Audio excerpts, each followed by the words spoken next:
Okay, guys, so we're going to start this session right now. We're going to train a very simple machine learning model. So you said what you have in mind right now is E. coli. So we come to this Google data search repository. I'm just going to click on E. coli, bacteremia. And yeah, so I could just choose anything. Cargo is also another one. You can search cargo.com. I think I have cargo here. You can just search cargo.com. It also works. We have TurboFlow. We have a lot. So these things are all repositories where we have data sets, right? So let me just jump. No, let me. Okay, this is more recent. Okay, let's go here. I'm going to click on this. Um, Now, E. coli computer vision data set. I don't want to fuck the data set.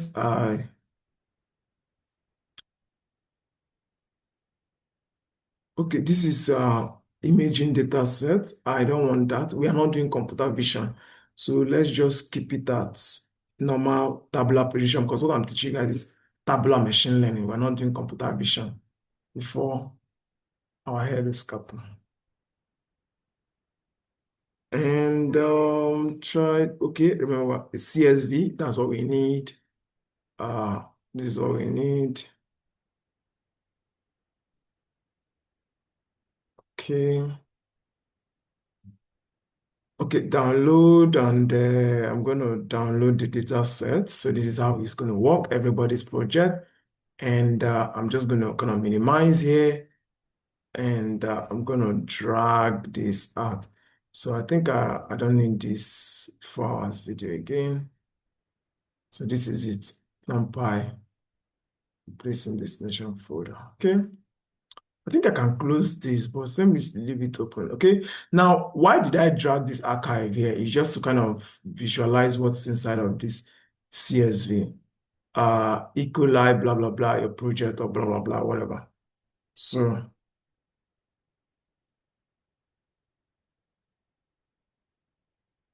So this is what it looks like. Kind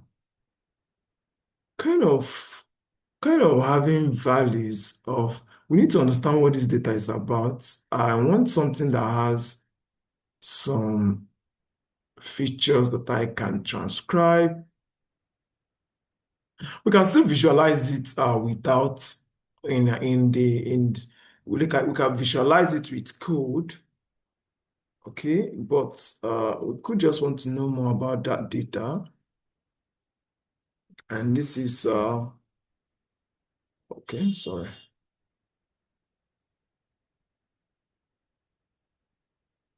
Protein localization sites about this file.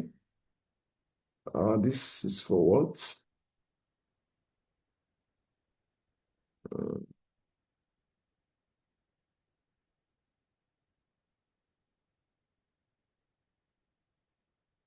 Discussion and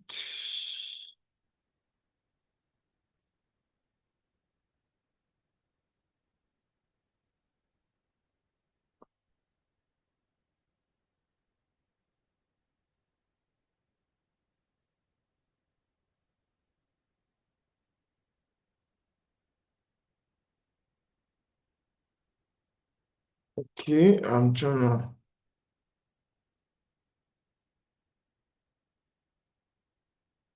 Okay, so I kind of divided attention. Okay, I'm here now, and what's this about?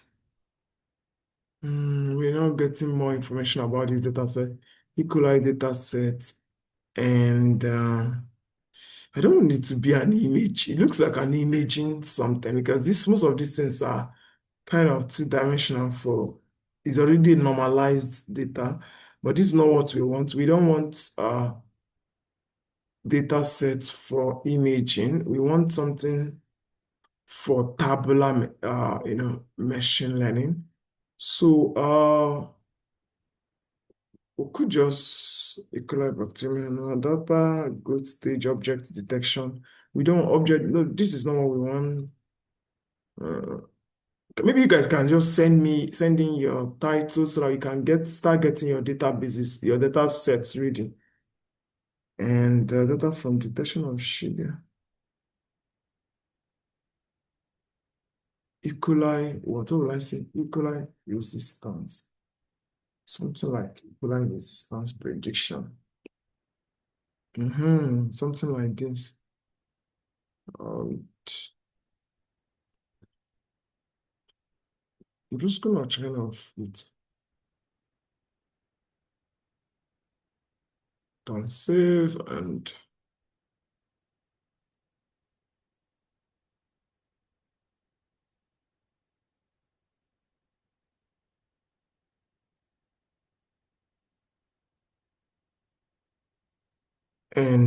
we can just jump in here.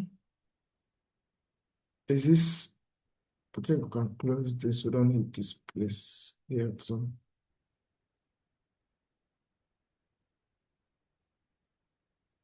Our data set, download. So you need data. You need data for your machine learning. You need data, okay? Okay. Then I'm going to bring that out. I want to see what the data set looks like first of all before we enter.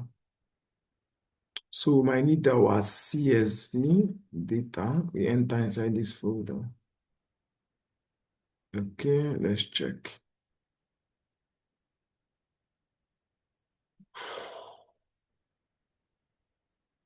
Okay. I think this makes some sense. But it will require a lot of coding on one hot encoding and it will take some time here. But that's not bad. So winter, summer. Okay. Okay. So I'm going to make it very simple. Now, let me explain something now, right? Now, this is about this table contains about 10,000 rows or thereabouts, or if not more than, and we'll check it. In short, I think that's it. What we are going to do next is comma separated. I'm going to drag this data set now. So if you're using your computer, you drag your data set to your home page where you store your boyfriend's number, right? So this is it. Then the next thing I'm going to do now is, okay, for you to run, I expect that you might have maybe some sort of uh, packages installed. Now, you can go to Google here. I've already explained how to install some of these packages. You can download Anaconda. Just go to Anaconda, Python download, whichever one, and you download it. So you click on download, and then you install next, and all of that. You launch it. Then the next thing you will now do is when it has installed,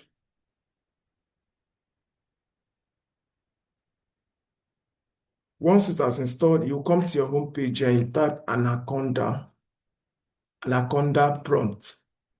Okay? You can type Anaconda Navigator. So if I open this thing now, it's going to give me where I can launch Jupyter Notebook straight.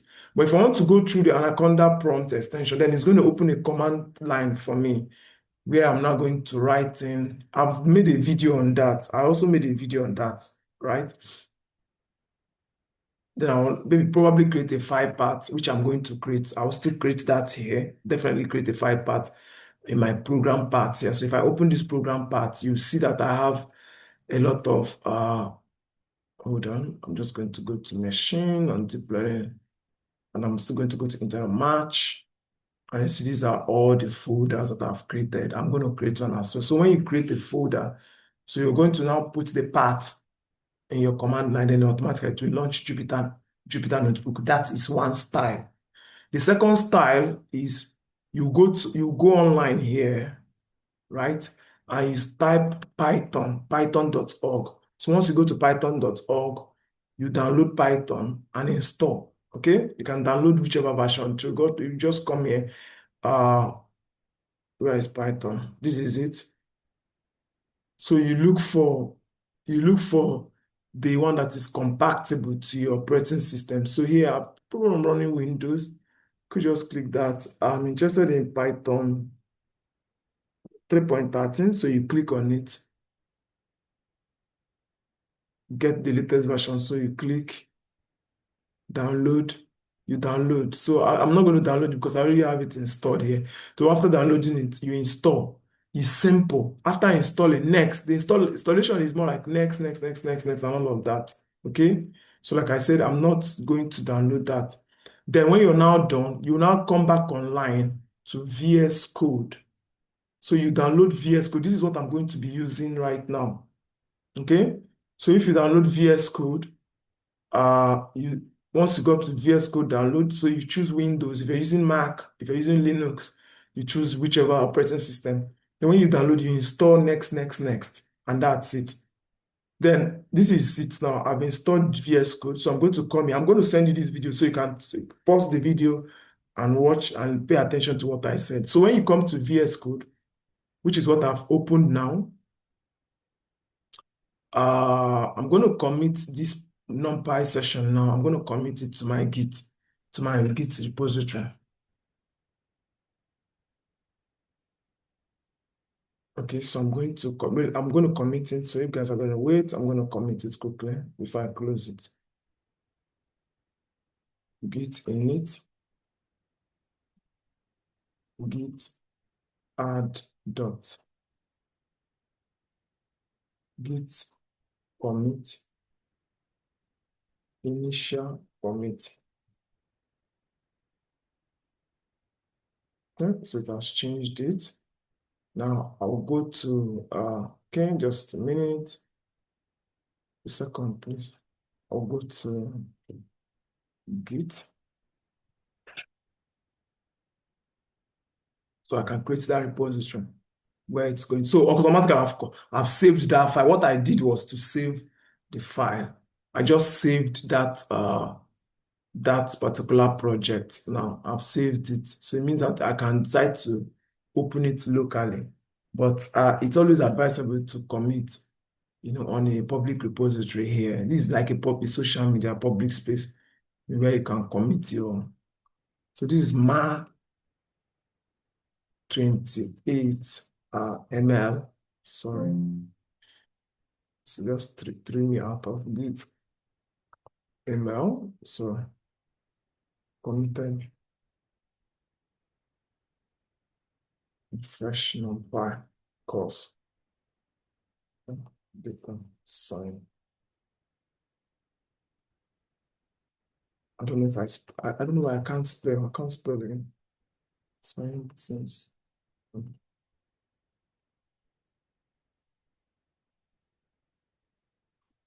Machine learning. Oh.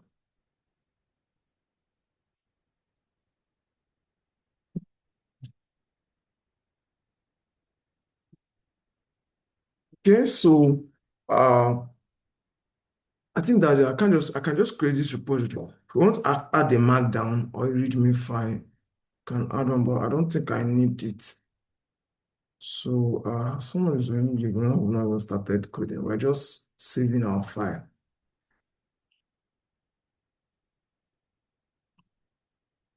So I want to say git push origin main. So what will happen is you see this code now on that git now automatically it has saved. So if I come here and refresh, you see that my code has saved. It has now saved. So I can decide to share this publicly now. It's public. So anybody can you can just come here and see how I saved all the information that you need for you to get started with NumPy, all the numeric mathematical operations for it. Okay, so maybe I could just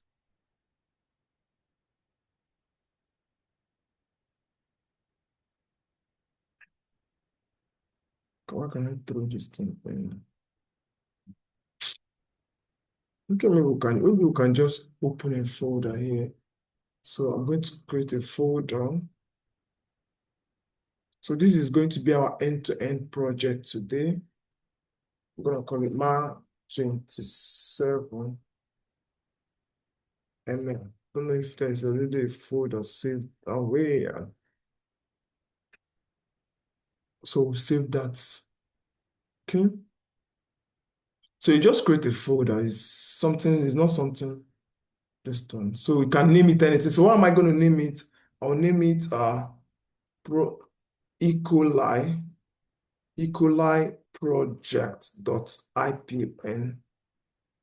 Active Python notebook. I think that's correct. And maybe I could just create a random folder. Let me just keep that. So once I'm done, I could just probably uh, post it online or something. Uh,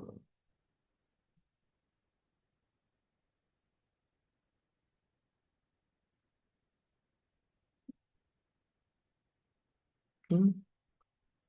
Okay, all right, so that's fine. So we are good now. So this is where we are going to be writing our code, okay? Now, the first thing I'm going to do now is I'm going to drag this data set. This is that data set we got online, right? So I don't know if you're here, right? I'm going to drag that data set to here. So I've dragged it here.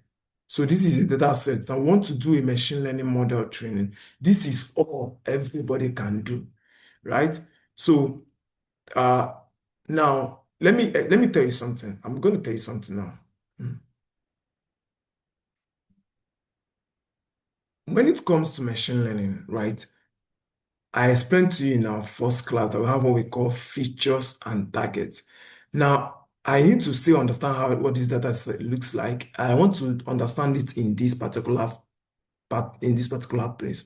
Now, but basically, essentially, what a machine learning model involves is that you have features, okay, and you have targets. What is target? That's based on if you're doing classic classification-based machine learning model.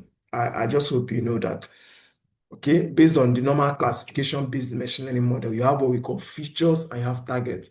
But when we start doing something like unsupervised learning, principal component analysis, clustering, and all of those, dimensionality reduction, all of that.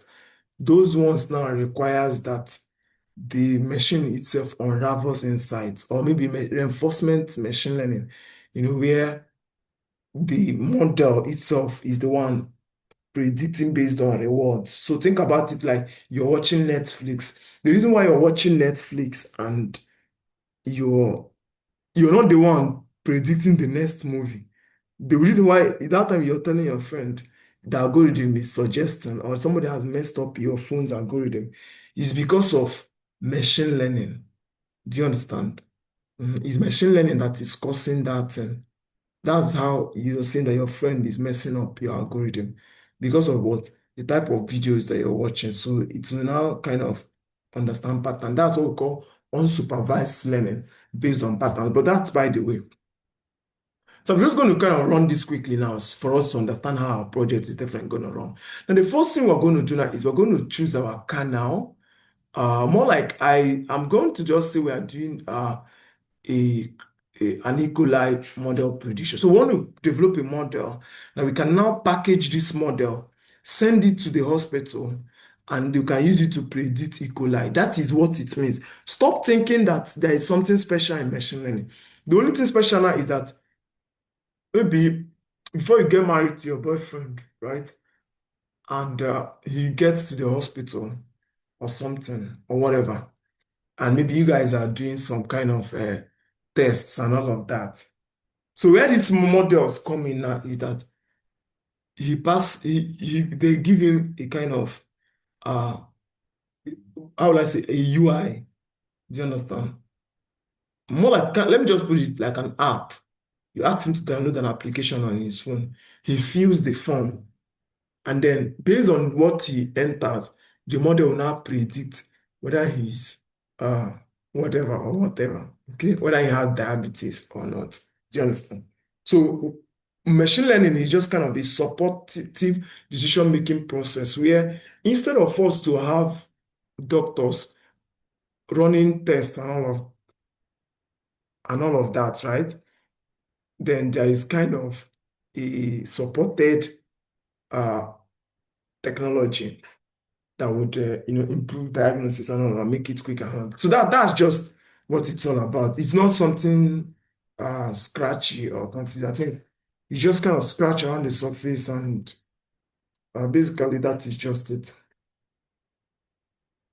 So that is it. That's my discussion. So yeah, so there are several models that we use. I've been sending you guys model like KR's number classifier, logistic regression, support vector machine, naive Bayes, and all of that. So let's forget about that, okay? So let us do practical machine learning training, okay? Let us see what we can do. We've added the data set here. This is our Python file. This is our Python, that's our Jupyter Notebook file. And this is the data set that we imported. If I put another one, I can add another Excel sheet, I can add a JSON file, depending on the formatting, I can decide to add anyone. So the next thing I'm going to do now is I'm going to import the dependencies, the libraries for this. Now I'm going to be working with import numpy as MP. All right, so I'm going to import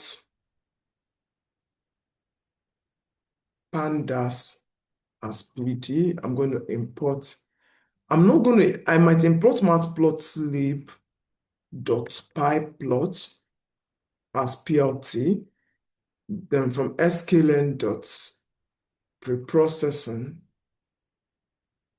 I'm going to import wild encoder, standard scalar, and the min-max scalar from sklearn. So this is the library for machine learning. I'm going to tell you what this is, right? So you will not cry.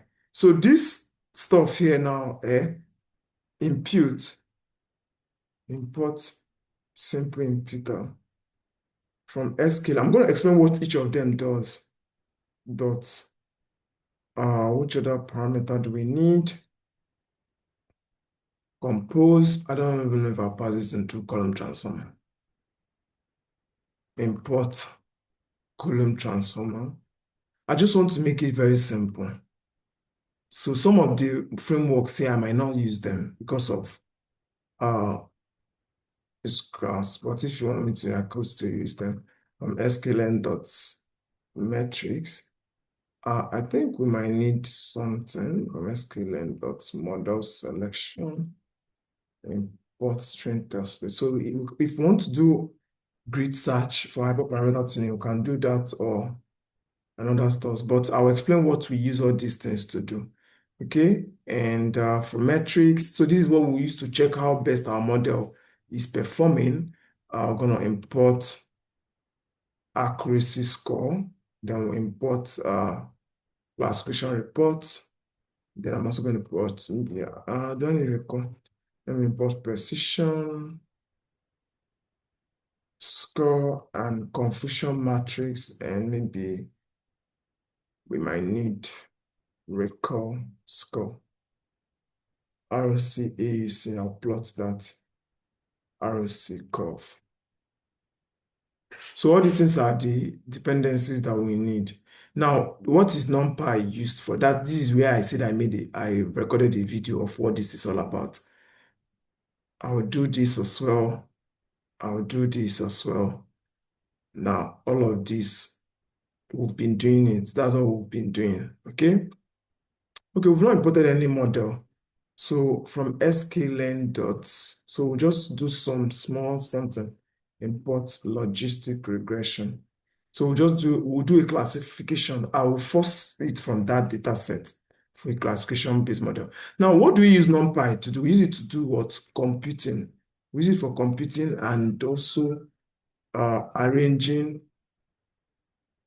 mathematical operations in our data set. Now, let's take, for example, I want to find the prevalence of maybe malaria for people or maybe the sum of the body mass index of everybody in the study or in the data set. What are we going to use to do it? Is NumPy, is this framework that we're going to use it to do it. All these things here that you see are all Python frameworks. After learning Python, you now start learning frameworks. That's why you see that your boyfriend will say that he's good with Django or he's good with whichever fast API or whatever. All those things are other frameworks they use for web development. But if you're someone that wants to do machine learning and deep learning, these are the models, these are the frameworks that you will be concerned with. Okay.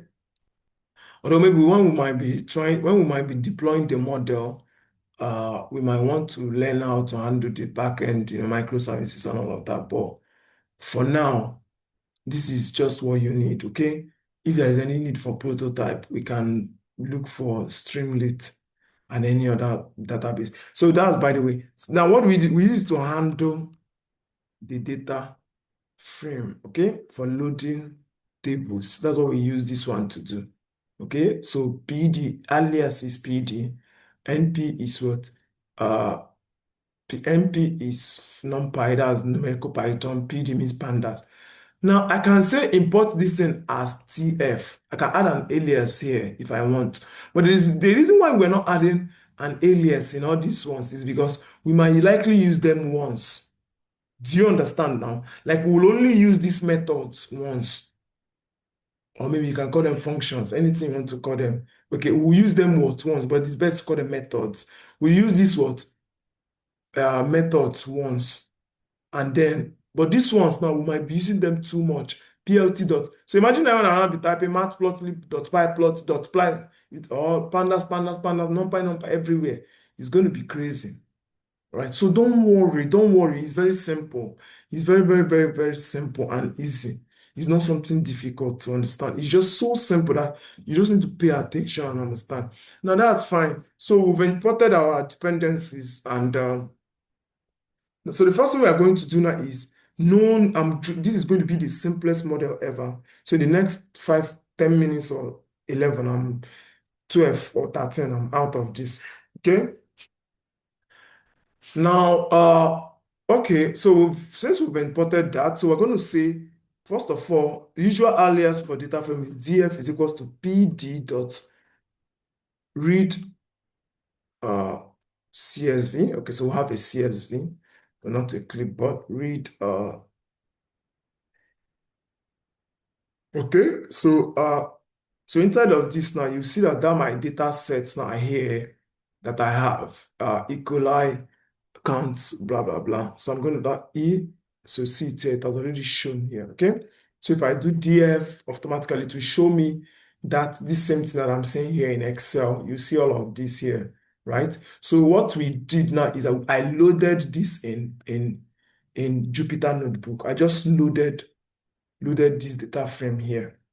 So you can see that this is what PID, village/farm/market number, study site, status, sample type, sample 1 or 2, season, winter, uni equid, blah, blah, blah, and all of that. Now, but you now ask me, sir, is that how we're going to see it?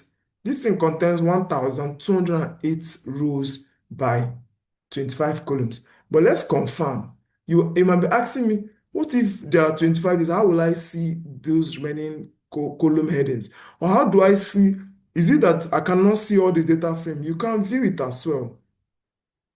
Okay, can view all of them. So, but now the next thing we're going to do now is df.head. So, like you're the head of your boyfriend is the head, right? So you do 10. Now, what does it mean? It gives you the first 10 rows in your what? In your data frame. Okay. If I change this thing to df.tel, so to give us the last 10 rows. Now let me check the number of data that is here. Like I told you, I don't want to really visualize this with this thing manually going around and all of that. We're going to say df.shape. So it's going to tell me we have 1,248 rows and 25 columns. Now, this thing can be 600,000 rows and 10,000 columns. It's possible. So that is one of the reasons why we use what? Pandas and NumPy is better than Excel because it is written in C. There's a language that we call C and C++.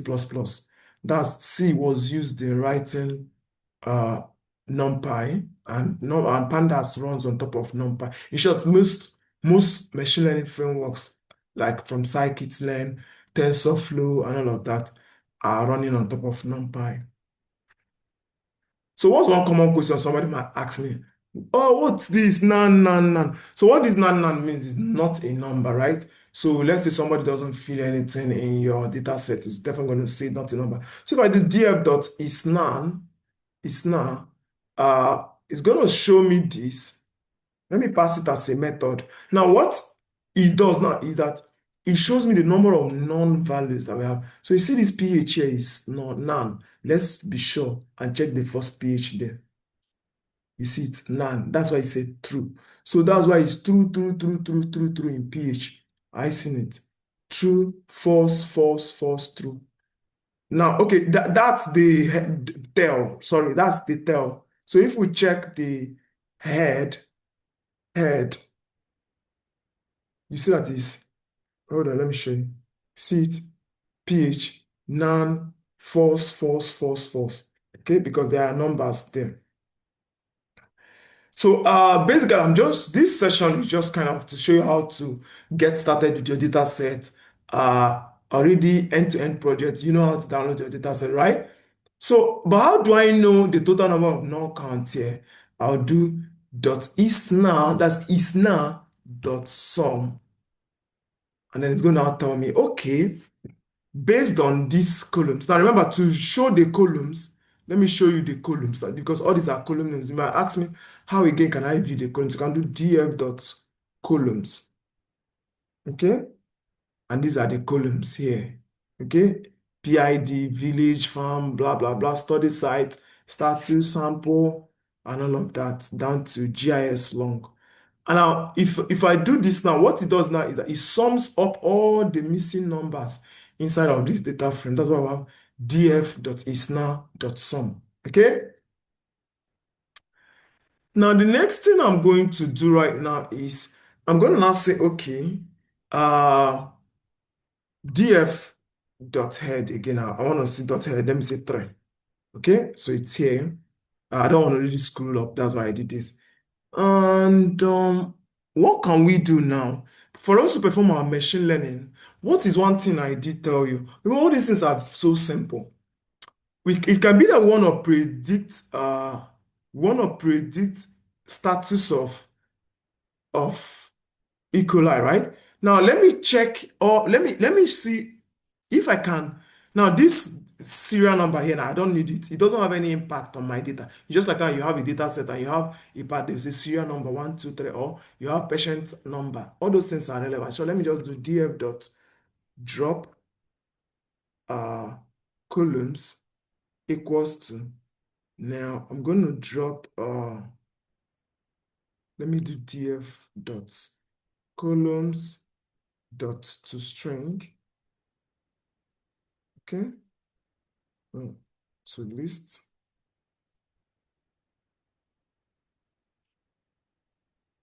Hold on. I didn't spell this correctly. I can't spell again. Dot to list. Okay. And now I'm going to drop PID first. Let me drop it first. So I'm going to just assign df to be equals to this. And I'm going to drop that. Which other things should I drop? Sample 1 or 2 study. Okay, well, let's drop this one first. Okay, so if we do df, you see that we dropped it. That one is out. Now let's check what is inside this village. Let me check what is inside it.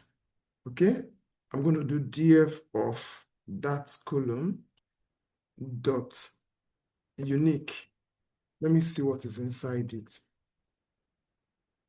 So what's inside it is, it contains some kind of numbers. Okay, and village. I think we can drop it now because this doesn't farm number. We don't need it, okay? This is just numbers that are running from 1 to 49. So there is really no significant impact that is going to have there. So I'm going to add it here. And let us check, which other one do we want to check? We want to check study site, what's inside. We can't drop that, of course. I'm going to run this.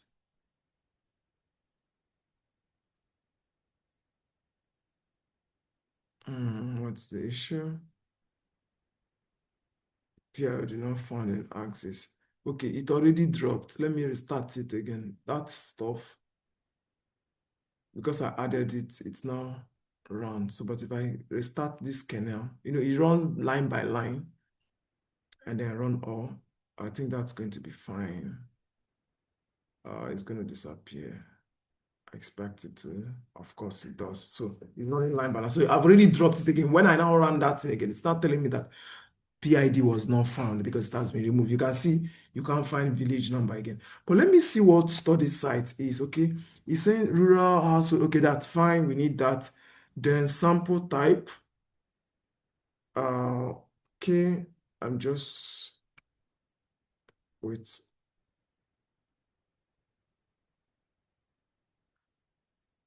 Okay, so let me just go down and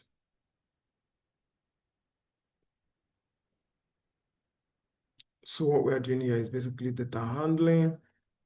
And so sample type, oh wow, we have a lot of data here and all of that. So yes. So okay, season, let's check for season, df of season and dot value count. So let me just use value counts and say, okay, we have season winter. Okay, so what we might do now is I'm going to convert this season to as my target, okay? I just want to run something quickly. I don't really want to brainstorm so much on this particular data set. So let's just run a prediction. Let me check this sample. DF, I don't think I like how my sample, my value count. Okay, we have sample one. And okay, that's fine. TBXT, we have some kind of status EBL. Some numbers are still in, the machine learning doesn't accept. I think this is what we will use. This should be our target already. DF of this, machine learning doesn't accept,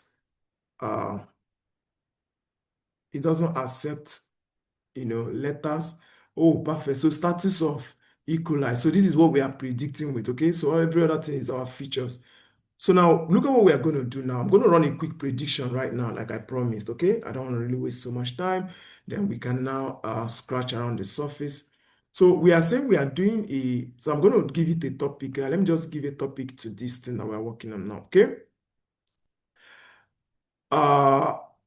So basically what we are working on now is, I'm going to delete this. I'm going to delete this here. So this is a markdown. So we are doing E. coli risk prediction. So we're developing a machine learning model for E. coli risk prediction such that when you come to the hospital, now pay attention. When you come to the hospital, this is a very simple thing. You get information on your, now we'll use this to train this, with the training set will be study site, status, this, blah, blah, blah, blah. Now, except this to the end. So you enter all this information. Then when you enter all this information, then they will now check you and now assess if you're positive for E. coli or negative. That is just what it is. But I'm going to change this target to 1, 2 because it needs to be as type int and all of that before I do that, okay? So I'm going to drop a lot of features so that I can make this session very fast and easy. So the next thing I'm going to do, because we're going to run several of these sessions, remember repetition will make us good in machine learning. Nobody Even when you start at initial, oh, once this guy is typing, all of that, but with time, you get to do what? Understand and mature into it. So what we are going to do now is, first of all, I'm going to change the column df dot columns, okay, is equals to df. Let me repeat, df dot columns dot okay, so first thing I will do now is let me just df is equals to df dot replace, okay, columns.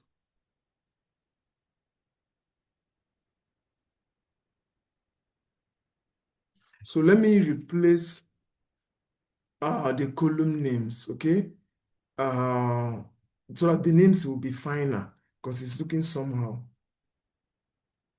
Okay, I'm just gonna copy all of this.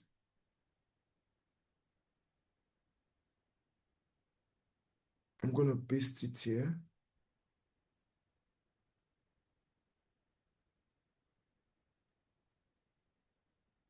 Okay, so to study site is going to be, the new name now is going to be study site. Okay, then status, what was status? High exposure and low exposure, okay? Because if I check, hold on, if I do df status dot unique, yeah, that's unique, that's fine. So we have high exposure and low exposure, okay? So those are actually two parameters that we have inside of study status. And I'm just gonna show you how you can change this. Study site status is going to be status, and so this is what we call mapping. So I'm mapping them. Sample type,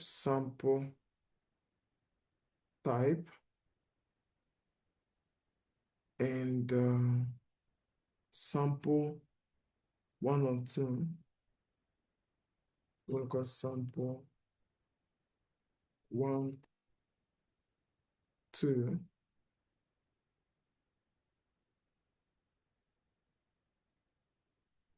Okay, so season is fine. Let's change in season, and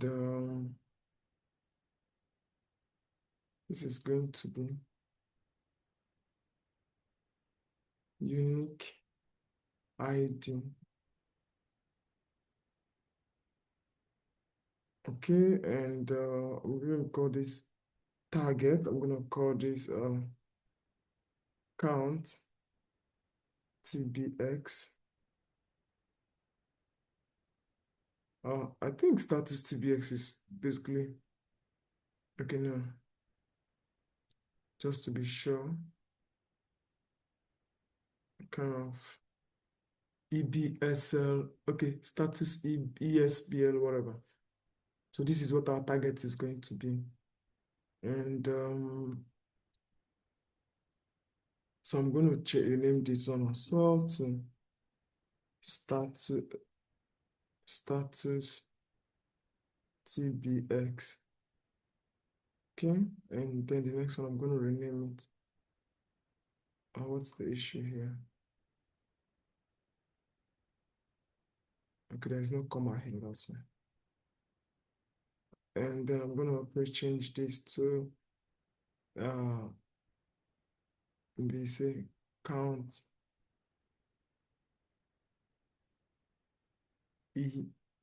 ESBL. Okay, so I'm just going to call this E. coli. Sorry, I shouldn't have closed that. So I'm going to call this E. coli status. Okay, so that's our target. I'm just using that as an example here. I'm going to call this count KP. I'm going to call this K status. K status. Okay, so I'm going to wrap it to the string. K status. And okay, all these ones I'll leave it. I'll change it with the other style as type int and maybe, but for the fact they're inside here, I could just, well, I could try to take them out anyway. But I'll normalize it as well.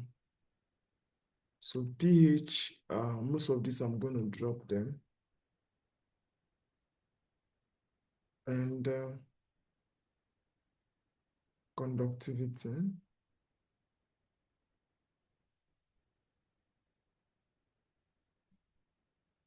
Temp.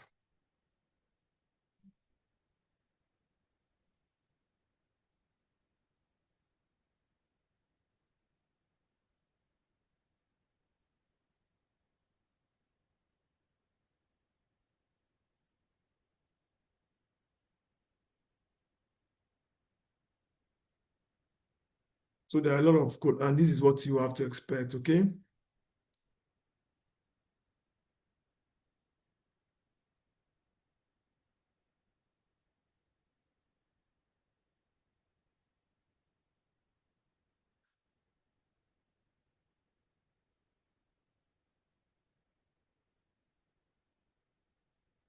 So I'm going to drop so many of this.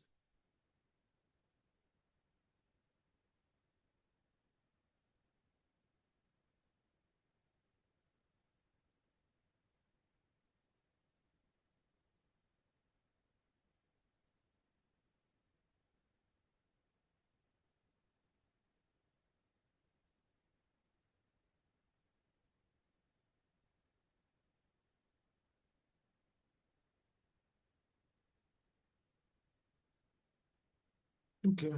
So so this is it. It's going to run.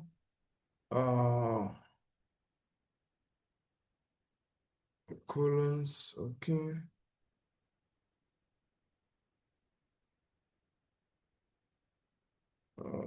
Replace, but rename, rename. Sorry, I made a mistake. I don't know why I typed replace. Okay, so that's to rename, okay? So if we do df.columns, okay, so you see that the names has changed. But here we can see the df.columns is equals to df dot, can wrap this df.columns dots as type string dot the string dot strip if there are any kind of I think dot string dot lower, so change it to lowercase dot string dot replace any space here with just replace it with any space. Regex is equals to false. I think there's no other thing here. There's still nothing. Yeah, so you just kind of wrap it around lower. And if it's df.columns, let's see what happens. Okay, yeah. So we're gonna drop a lot of columns now because I want to make it very simple, okay? All right. So this is still what we have. Some of this here have NaN value. But if you don't mind, I could still, okay. Well, how about df?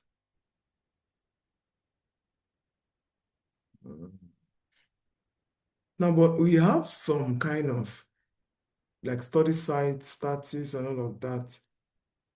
So instead of dropping them, E. coli status, so we'll change it. Then we'll kind of normalize this because it looks like that might be some kind of outlier. Say, and what is this unique ID that is still following us? df is equals to df dot drop um,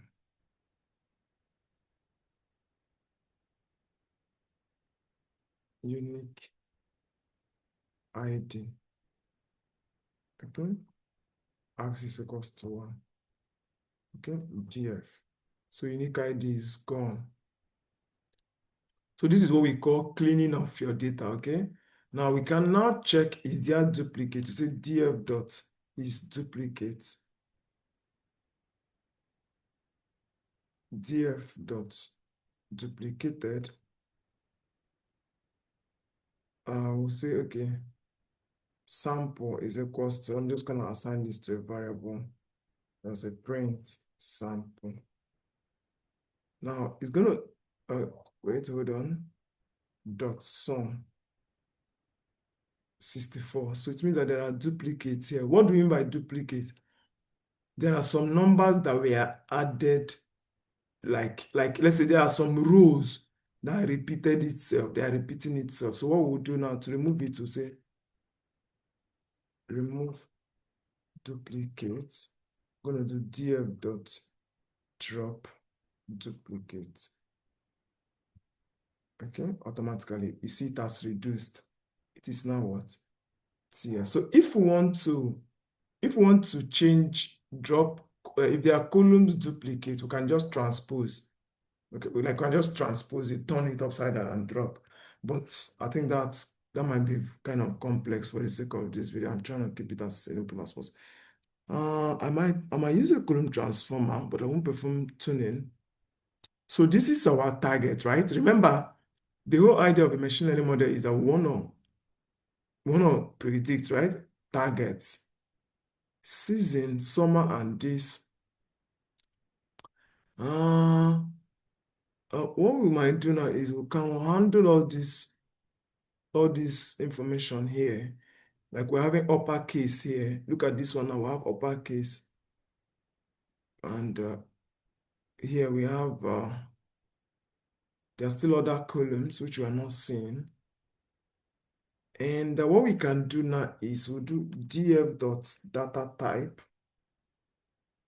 Now, what this is going to tell us now is going to show us all the objects. Now, what this means now is that this is a categorical variable. Let me explain it now. Study site is a categorical. That means it has letters.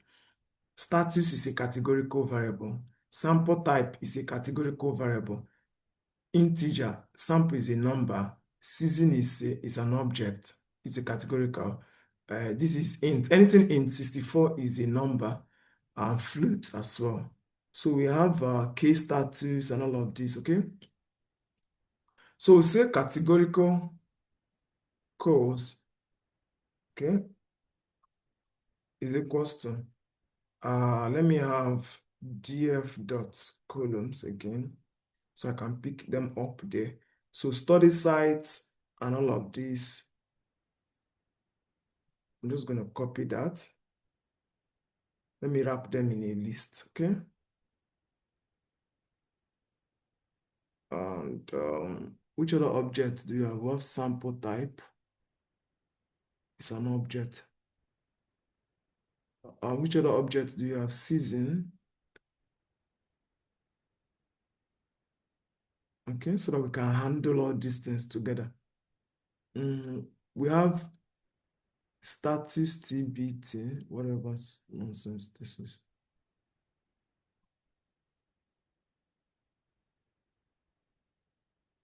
Okay. And then the next thing we have is we'll have an object, equalize status. Now we'll not touch it. We'll change this one to, we'll change it to numerical, right? Because that's our target. So we'll not touch it. Case status. So, oh, sorry, what is this? What am I copying? Oh.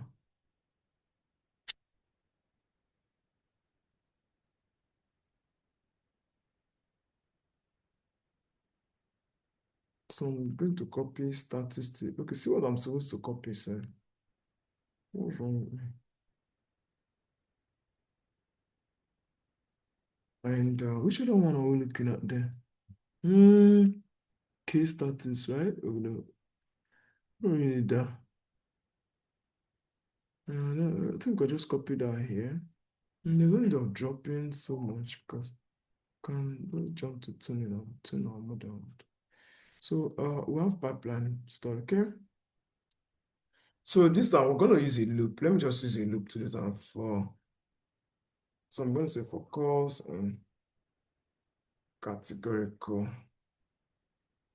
calls. I'm going to say df calls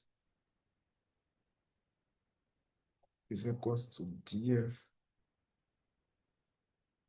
calls dot as type string dot lower, I'm going to say string dot strip dot string dot lower dot, is there any space there? I guess string dot regex. Replace any space with an underscore. Regex is equals to false. Is there any other special threat? I don't think there is. That should run comfortably. And that we've handled our categorical data well, we've handled them well. Okay, so let me show you now. Let me show you something now. Now, if I do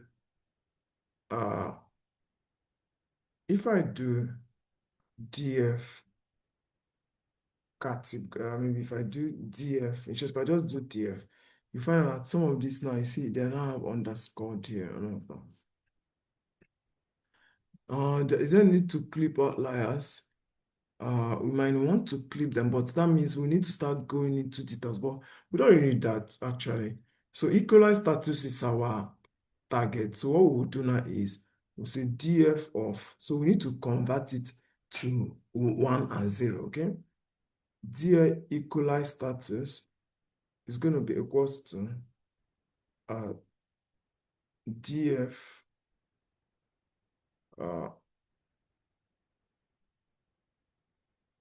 equalize, we can use a dictionary comprehension status dot map, okay? So how we're going to map it, so we can say, we can pass a dictionary inside of this place. But okay, didn't change because we didn't add it. Okay, I get. So we can now say negative is going to be 0, and then positive is going to be 1, okay? Now, each time you use the dot map function, automatically, it's going to convert this thing to float.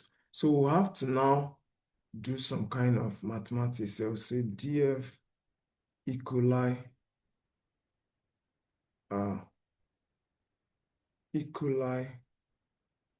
status dot is equals to pd dot to numeric.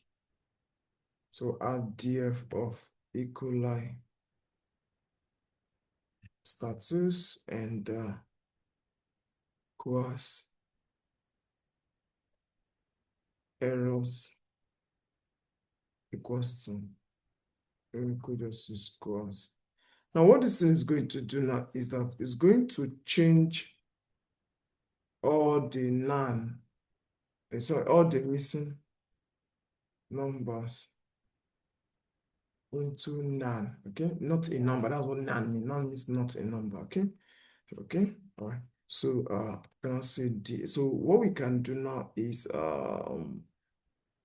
I think we are cool with this. So we can say df of equalize status is equals to, I think we could just copy it again. But as type int. So convert it to integer. let's just check what df is now. So you see that I've changed all these things to 110001 and all of that. So that's it. And now the next thing we're going to do right now is uh, we're going to convert uh, uh, we're going to now, since we now have this now, so basically what we just need now is to which ones now are categorical, which ones are numerical. Okay. And let me just do df dot columns again. Okay. So yeah, then df dot data types. So could do so yeah, so I think we are good. Okay, is there any other thing? I think we are good, good. pH, we have none values there and all of that. So I think I can import target encoders because we have this thing that has high dimensionality. So import target.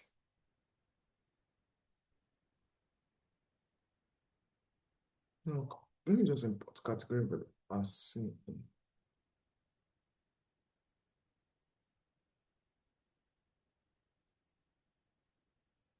What was happening? I don't know why my keyboard just keeps messing me up. Look at I pressed another time. It went to go and add another thing somewhere. Sorry. All right, so we are good, guys. So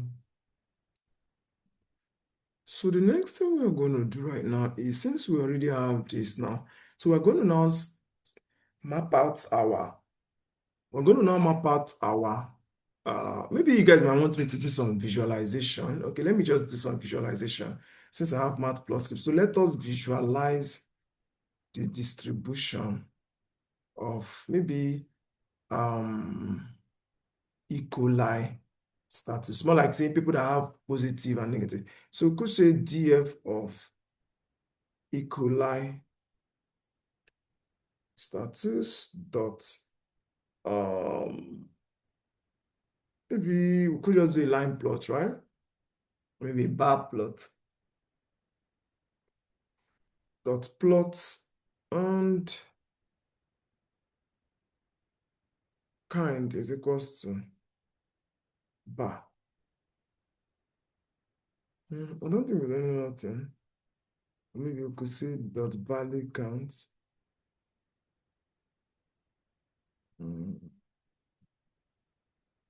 Plot dot, maybe you say plot dot plot. Let's be sure this goes fine. Okay, yeah, it works. So we're gonna say so this is for those that have 1 and 0, but I'm going to just say plot dot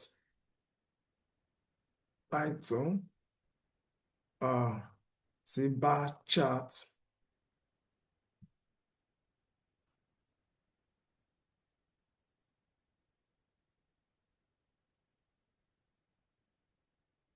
partial showing E. coli distribution. Okay,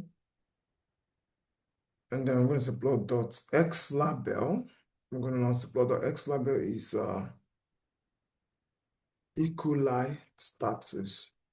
So in E. coli status, 0 stands for negative, remember, and 1 is equals to positive. So plot dot y label. So here is going to be the distribution. Okay, so plot dot is the end of y lem and all that. So plot dot show and excuse me. Plot dot grade false. Or maybe we can leave it as true, but I don't think that really matters. So this is what it is, okay? this is kind of the visualization of what we are working on, right? And so you see, one of the things people need to understand is that we can use R software to get these things more done. Okay, if I show you how to use the R, it's still going to make a lot of sense, but there are also other charts that we use that are quite still better. But this is just kind of only visualization I'm going to perform here. I don't think I'm really interested in that visualization. Let's just go straight to training our model. We have our study site, E. coli, and all of that. We didn't really bother dropping, but I think we can just bring this down. Okay, let me just kind of bring it down again. X, no, not X, sorry, df dot columns. Okay, and I have df dot data types. Okay, I think this is too long. This is just making my cells so long. So what we're going to do now is, first of all, we will declare our features. Okay, so we say that features is going to be equal to, what's going to be our features? Now, remember, in the data set, we have, I'm going to explain something right now. Now, like I said, we've already handled this data. So these are none missing values. You're seeing it. These are missing values. You remember pH, the first one was missing false, true, true, another. I'm sorry, true, false, false, false, another, true, true, true, another. So now, when we talk about features, features are the ones that we will use to train it, right? Then usually the one that is positive, negative, all these ones now are features. See, let me tell you, all these things are features. We'll jump over this one and continue from there to the end. They are all features. The target can be at the end. It can also be at the middle. Okay. So yeah. So they are features. So features are what we use in kind of we use it in making the predictions. Then the ground truth is the target. That's where the model is now going to kind of learn. Yeah. So yeah, so that's that. Okay. And I'm just going to kind of copy this sheet here. And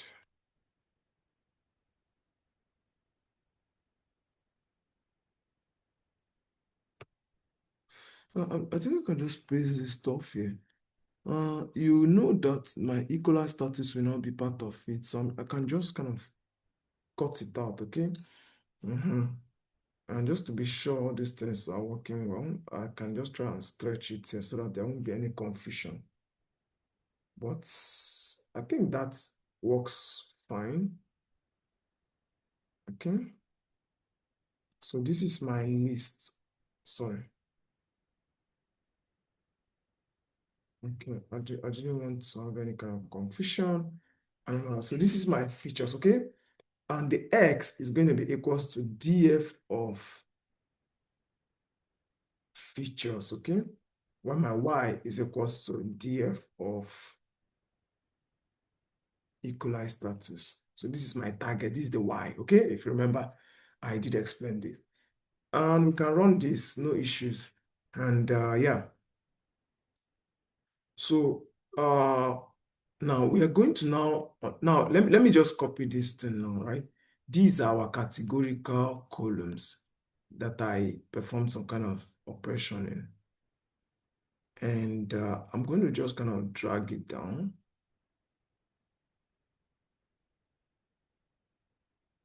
And I'm going to kind of say, okay, now I'm looking for, we need to state our categorical features. But before we do that, we'll have our X string, X test, Y train, Y test. Is going to be equals to train test plate of X and Y. Okay, so we're going to have our random state at maybe 34, 43, whatever thing. And test size at 0.3, we can use 0.3 to test it. Maybe stratify Y equals to Y. I might decide to remove this maybe later. And categorical columns are This I'll call it categorical feature so that it doesn't overwrite what I've written before. And what are going to be my numeric features? Okay, so my numerical features is going to be now usually there's a string to do this, okay, where I'll do x dot select d types of this. I could have showed you that, but I don't want you to be lost and confused, so you really understand what is happening. Sample. So let me just kind of paste all these things here. Then I can now remove the ones that I don't want, okay? Season is here, I'll remove it. Okay, study site is not here, status is not here, sample type is not here, season is not here, status BTB. I'll remove it because that is in our categorical. Key status. Okay, just to be sure everything is working, we're gonna run that, and that's fine. Okay. Now we're gonna instantiate our column transformer because that's where we're gonna pass our scalar. I want to be sure we imported the standard scalar. Okay, it was there. Okay, we also imported the min-max scalar, but we don't need that min-max scalar again because I will be using the column transformer. And the first thing I'm going to do now is we're going to create did we import the one hot encoder? I'm sure we did. So I'm going to do for the one hot pipe, which is going to deal with categorical features. Okay, so more like now, okay, I'm going to show you in our next session also, how we can manually perform one hot encoding. In short, what is one hot encoding? One hot encoding or get dummy is just this. Look at this thing that I did here. If you paid attention to my last class there, you'll find out that I explained one hot encoding. Right now, look at this. Now, let me go up. I don't know these data frames. I'll just delete them. Let me just kind of delete. When we try to, okay,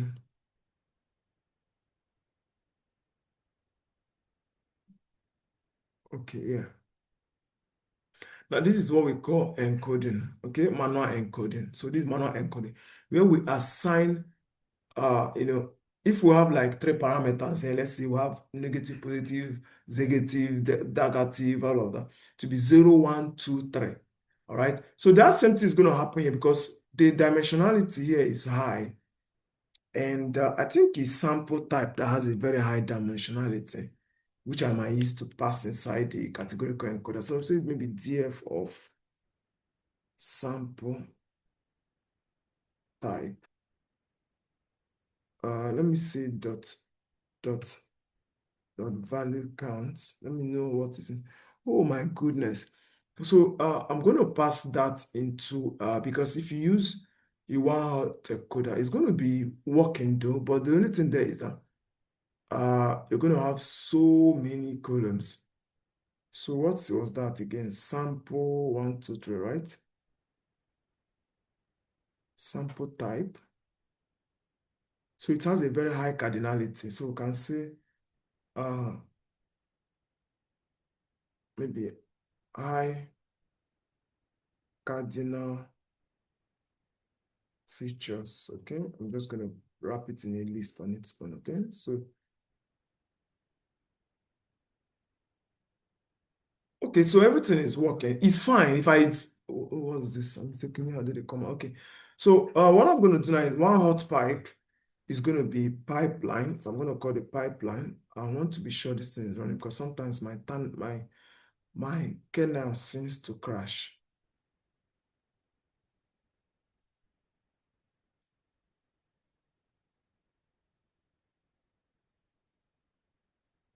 Pipeline steps. So we're going to pass in I think we can start with numeric pipe, but whichever one also it should work fine. And we can say, what are we going to put? We're going to say imputer,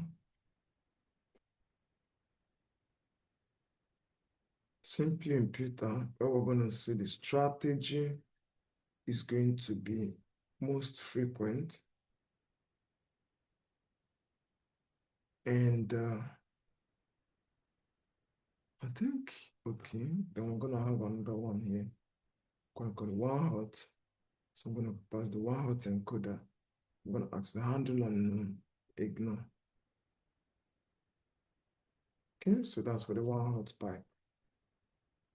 So for the numeric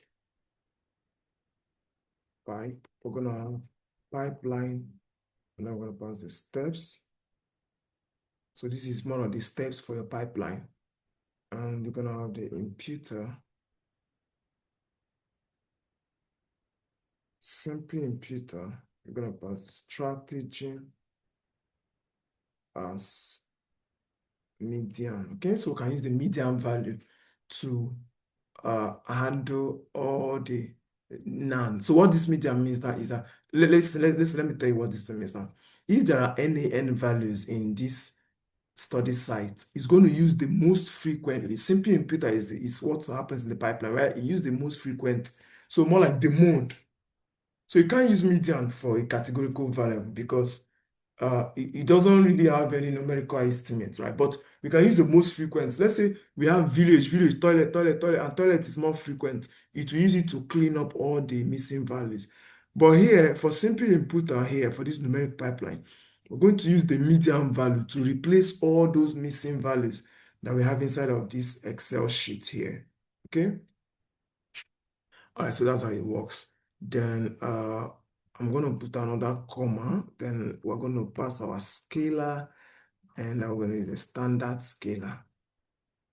Okay, standard scalar, no parameter to pass. And high card pipe is going to be equals to pipeline. I already imported that dependency. Then we'll pass in our imputer. Fortunately, it's still going to be the simple imputer, and the strategy is still going to be the most frequent. Okay? And here, you can use target. And we're going to say CE dot target encoder. I don't think we need to pass any other thing. So we can just add a preprocess. Preprocess is going to be, we can pass our column transformer, and the transformers is going to be, so here we're going to have our num, and we can pass our numeric pipe with our numeric features. And here we're going to have our target. We can pass our high card pipe with our high card features. And we can pass our maybe 1 hot. Can say one hot. We can pass our 1 hot.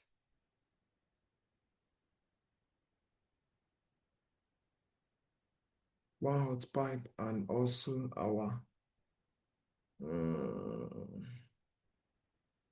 categorical features. Okay, so that's it. So we run it, no issues. So this is where we are going to now perform some kind of, our model, fitting our model. So we can say our log model, since we're working log model, logistic model is going to be, we can pass another pipeline because we have to fit it in the pipeline. I don't think we can use, then we can use, okay, so it's going to have steps, of course, and then inside of this pipeline, we can have this, we can say, okay, preprocessor and pre-process, which is this. This is our column transformer. We are fitting it into this pipeline. And then we're going to have a model.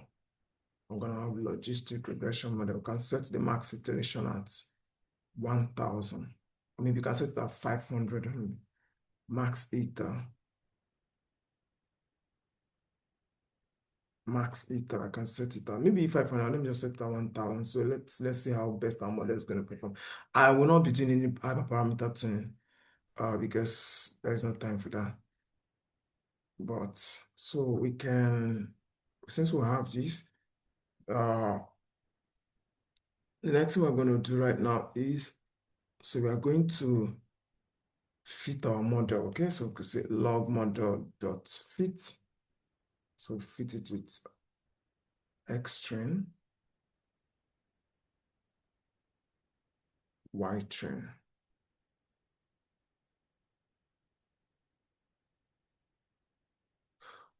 Perfect. So our model has worked. We might perform a hyperparameter tuning, and I will now say, now here, what we're going to do right now is we'll say ypred is going to be equals to log model dot predict X test, okay? So we could say our Y prober can say log model dot predict prober X test, okay? Now it's going to take the first, that's the second, this, you know, when you say second index, more like the first thing. Now let me put it this way. Now, you know, for a two-dimensional array, we have I already explained all of this in my video there, right? My NumPy course, first course, which is very, very, very targeted at, for newbies. So you can click the link anywhere in this video to get that. Now, it's going to take the second index, right? Because of probability. We're only interested in the second index because if you don't pass anything here, the only thing then is that if you want to compute for your receiver operating characteristics, that's the area under curve, it's going to throw up an error. So it's quite imperative for you to understand this because if I print ypred now, it's going to return an array of 0 point. This is kind of one-dimensional array. That's our ground truth we are using to compare to this. Now, remember I told you guys here that after I transformed this into zeros and one, we want to compare this with our ground truth, right? So this is our ground truth, right? I want to compare it with the predicted value. So I can be able to estimate the accuracy of the model and other metrics, like there are several parameters to estimate. So I'm just going to take that out. I don't need it now. So let us I didn't import, I can perform cross-validation. I'm going to, from sklen.model selection, I'm going to import cross-validate. I'm going to import cross-var score. I'm going to also import maybe let's import grid search. Let's do the hyperparameter tuning. Okay, let's do it. So now the next thing I'm going to do right now is, now we're going to check for our metrics, right? We're going to check our metrics. That's to know if this model is performing, like how best this model performs before we deploy it. That's what we want to check. So this is the parameters, penalties 12, dual, false, tau, C is 1.0. So these are some of the terms that we might lift in for hyperparameter tuning of our model, okay? Okay, all right, so that's it. So I'm going to go down. Sorry, I don't know why I came up slightly. And what we need now is accuracy. So how do we print our accuracy? So we're going to print accuracy of logistic regression model is going to be accuracy score Y test, okay? We have our Y test, which we kept, and our Y pred, okay? So we're gonna print our confusion matrix. So we're gonna print no, I think I can keep that last. Confusion matrix of logistic regression model is going to be Y test and Y pred. I think there's kind of some dependencies. I'm going to print. Let's go printing. Let's print precision. I'm going to explain precision of all of that. I think I actually explained that in my previous video. Okay, so you can actually look up my video on metrics explanation. Yeah.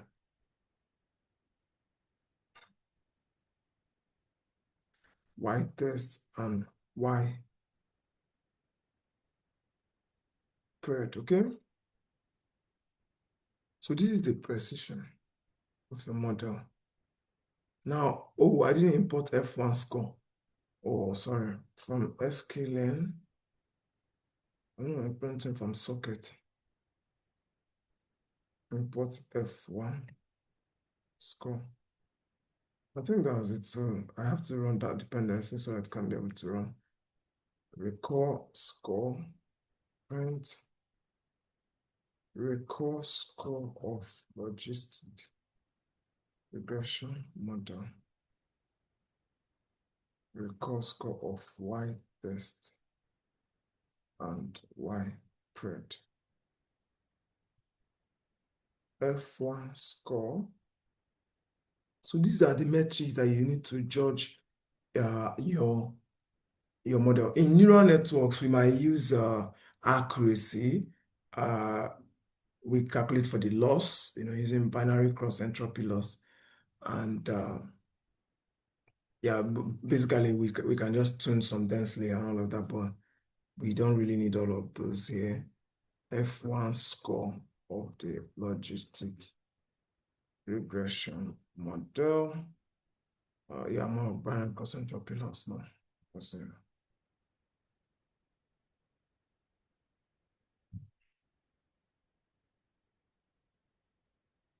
Y tests, Y pred. I think that's it. So we have our confusion matrix. Did we import our classification reports? Classification reports. Okay.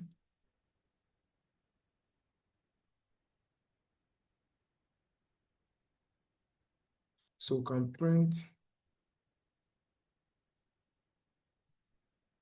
classification reports.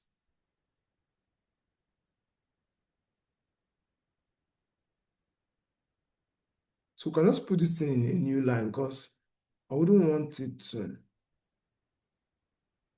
So classification reports, you pass your Y. Remember, you just pass your ground truth. That's what we're doing. We're passing the ground truth and the Y pred. Okay. So that is that. Do we need our ROC? ROC, that receiver, that what's basically what the ROC is that it's just kind of, it shows you, the plot the line that separates it separates your positive, false positive rate from your what? True positive rate. So that's what it is. I could also strike in a line here for my, so what I'm printing. So this is what we have. Wow. So our model has the 75% accuracy. That's poor. And I would perform a hyperparameter tuning because this warrants it. And yeah, it has a precision of 74%. ROC recall score is high. What kind of model is this? Recall score is high. And wow, this is why it's good to work with a real-time data set. Okay. Now, what this means now is that our precision, our confusion matrix, I'm going to explain what this thing means now. Okay. Now, this is what we call true, here now, right, is what we call what? True negative. Okay? Here now that I've highlighted is what? False positive. And this is what we call what? True positive. And this is what we call false negative. Now, what the true negative entails now is the number of people the model was able to accurately classify as not having E. coli. Accurately classified as true negative. And the false positive here now is the number of people that the model was able to, the model wrongly classified that they have E. coli, but they don't have it. That's why we say they are false positives. They don't have it, but they are saying that they are positive. Now, true positive now is the number of people that the model accurately classified as having E. coli. Now, our recall score tells us our false negative here tells us the people that the model classified as not having it, whereas they have it. And this is a very risky part. So how do we even estimate our precision? Precision now tells you how accurate is the model each time it tells you that somebody has the disease. So that means 79 plus 20, 228, okay, over, no, that's going to be 228 over 79 plus 228. So that's going to give you, if you do that in your math now, it's going to give you 74.2. If you divide this now, this 228 by the sum of 78 and 228, it's going to give you this. Now, to get your recall, it's how many people have the disease was the model able to catch. And this is how we are getting it. So which is what? If you divide 228 by the sum of 13 and 228 is going to give you what? 0.94. So that's how it works, okay? So classification report now tells you the relationship between your precision and recall score for each individual groups, okay, in your ground truth. Because if you do y-test.shape, now let's do, let me show you something. If we do y-test.shape, it's going to give you 375, which is the sum of 134 plus what? 241. So this is the y-test, right? So this is how this model performed on the 0 and 1 part, okay? This is the overall accuracy. All right, so yeah, that's it. Now let us perform another visualization.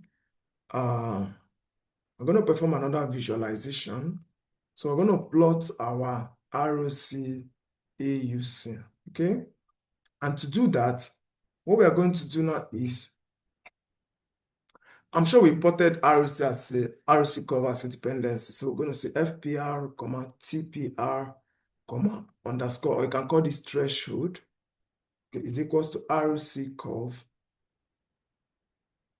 ROC curve, then you pass in your y test. No, sorry, that's your y.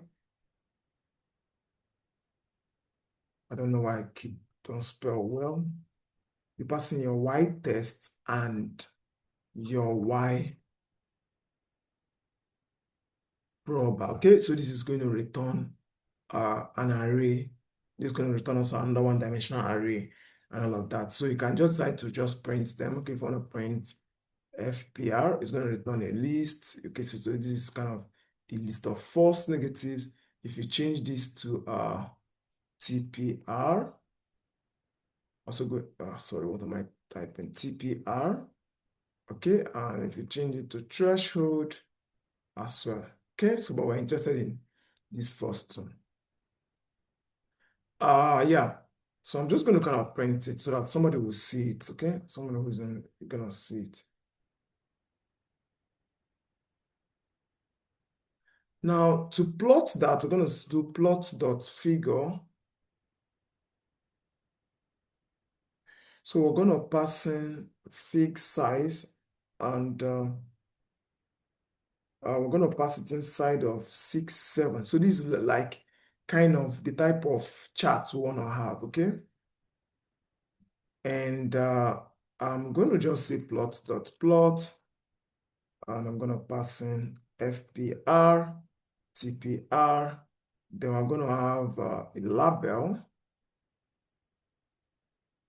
and then we're going to have kind of an F string label, which is going to have our ROC AUC is going to be equal to, we can pass in our Y test here with our Y prober. Okay, and I think I can just wrap this inside of a round function so that it's going to round it up for me 2 by 2 decimal places. Is that okay? Yeah, okay, that's fine.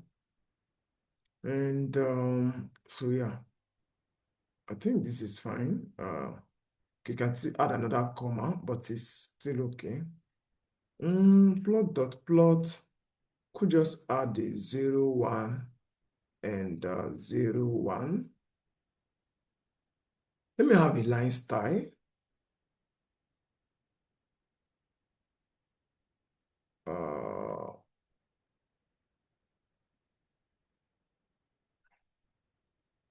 Okay, and I'm going to say plot dot title. I'm going to call this ROC curve for logistic regression for E. coli prediction. Okay, plot dot figure. No, this is going to be plot dot. Maybe you could say X test, X label. I'm going to see that's going to be false positive rate. Plot dot Y label. It's going to be true positive rate. Okay. Plot dot Y length. I don't want this to stretch, so let me just keep it at 0 and 1. Okay. Plot dot X length. Just keep it at 0 at 1. Plot dot grid. That's true. Plot dot show them the plot dot legend. Plot dot show. Okay, what's the issue? It said often situation input various type blah blah blah.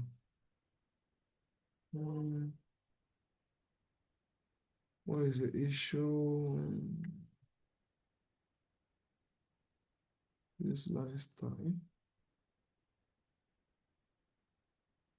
Fixed size. Oh, sorry, I added the dictionary. Sorry, I added the dictionary here. What was the issue again? 3 was given 3 arguments. Where?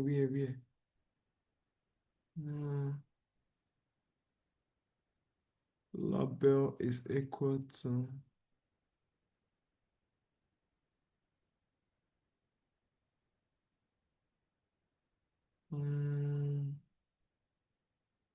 round.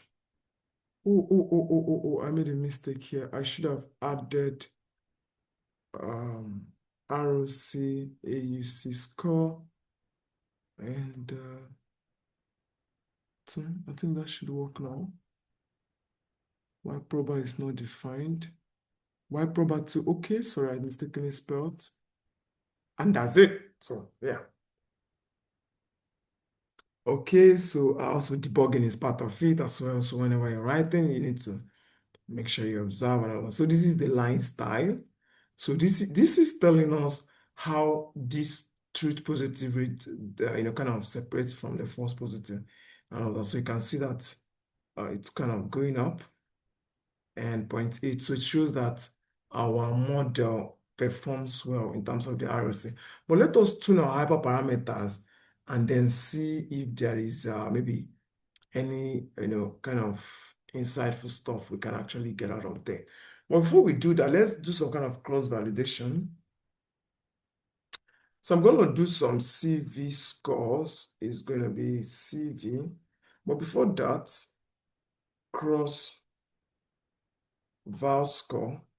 Let me get what is going to be our CV. CV is going to be, okay, I think I need to import from sklen dot the model selection, import a stratified key food. Okay. So CV is going to be stratified.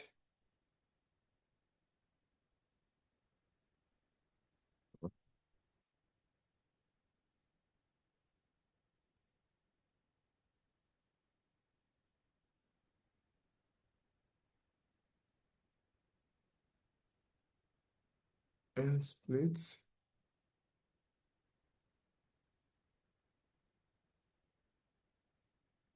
is equals to 5.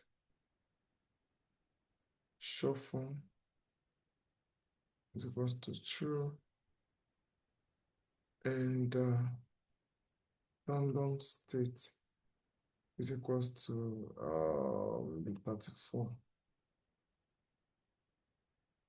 Okay, estimator, what is that?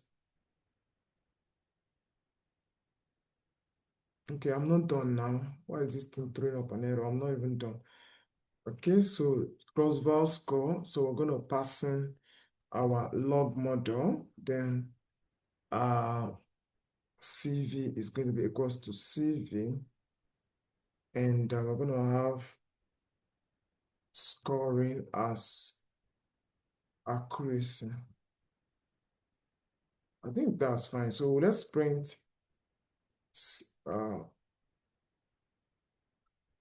accuracy CV scores. I'm going to do this again.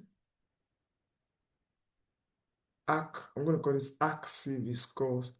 Let me do for ROC CV scores. Okay, and I'm going to change this to ROC AOC. Then this is going to be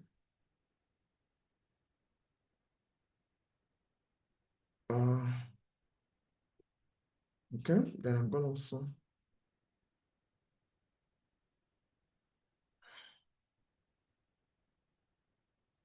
ACK CV scores. We're going to print mean accuracy CV scores. Okay, so that's going to be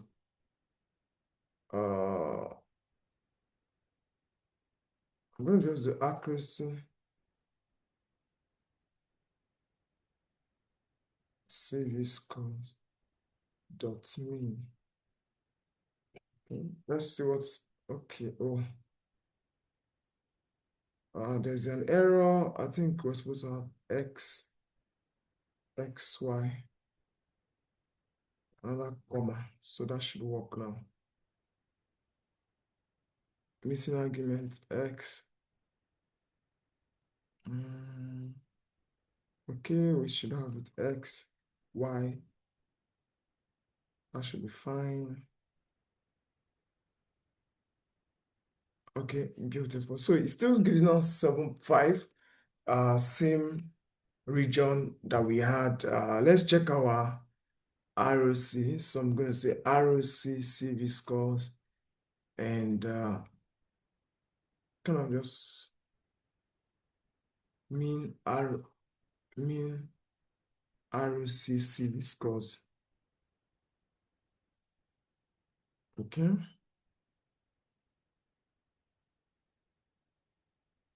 So I'm just gonna delete this and so let's see what, okay, it returns 0.79. That dropped a bit from 80. Remember, we're having 80 here, 0.80 here, okay. All right, so the next thing we're going to do now is we're going to perform some hyperparameter tuning. And that's definitely going to be the last one of the last ones we're going to do. So we're going to perform some hyperparameter tuning, okay? So what is hyperparameter tuning? Now, hyperparameter tuning means that if you look at that model now, we trained it with a maximum iteration at 1,000. Now, there are also other parameters or other metrics in the model that we can decide to, put into consideration. But we didn't really look into all of those stuffs. And and now, so what we will now need to do now is to tune the models, okay, tune the hyperparameters, and kind of get the best estimator that we'll use for the what? For the training. That's what we call hyperparameter tuning. So basically, it's just that we want to tune the model, that's log model, and tune around all the possible values to see the one that will be best performing for us to deploy. That is what hyperparameter tuning is. So we use the best params to now deploy. So instead of us to deploy, model that doesn't really, maybe that has some kind of limitations and all of that. So that is what hyperparameter tuning means. In neural networks, we can decide to be adding some dense layer, maybe performing some batch add, maybe substituting the batch sizes and all of that, okay, manually. So it's just kind of a manual something, you need to tune it, use your iteration. That is why AI, artificial intelligence, can never replace human beings. Do you understand? It can't, because you have to tune the models, you need to perform hyperparameters, and a lot of human input is required for you. All right. So the first thing we're going to do now is I'm going to say log. I'm going to call it log. What I'm going to call this log model. Log model hyper is equals to logistic regression. Okay, so I'm not going to pass any maximum iteration here. Maybe we might try to pass 1,000 inside of the pipeline or something, but it's still very important that we do what? Or we use the one that we already passed in the pipeline, since we're already going to tune it. So what we'll have here, that is param grid. So set our param grid. So our param grid is going to be equals to, now this is where the whole stuff is going to happen. We'll pass in our model. We'll have our C, okay? And I'm going to pass in some kind of solver. Uh,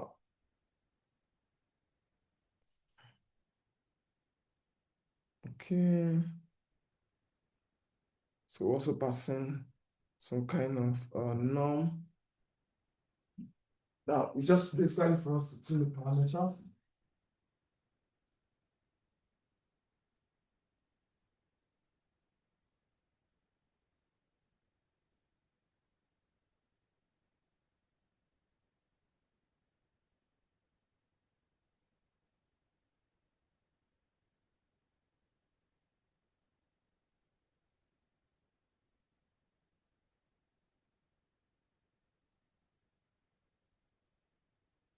Okay. Yeah. So, sorry, excuse me. I just wanted to take out a cup.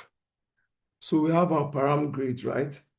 And we have our C, and what's going to be our model C, because we want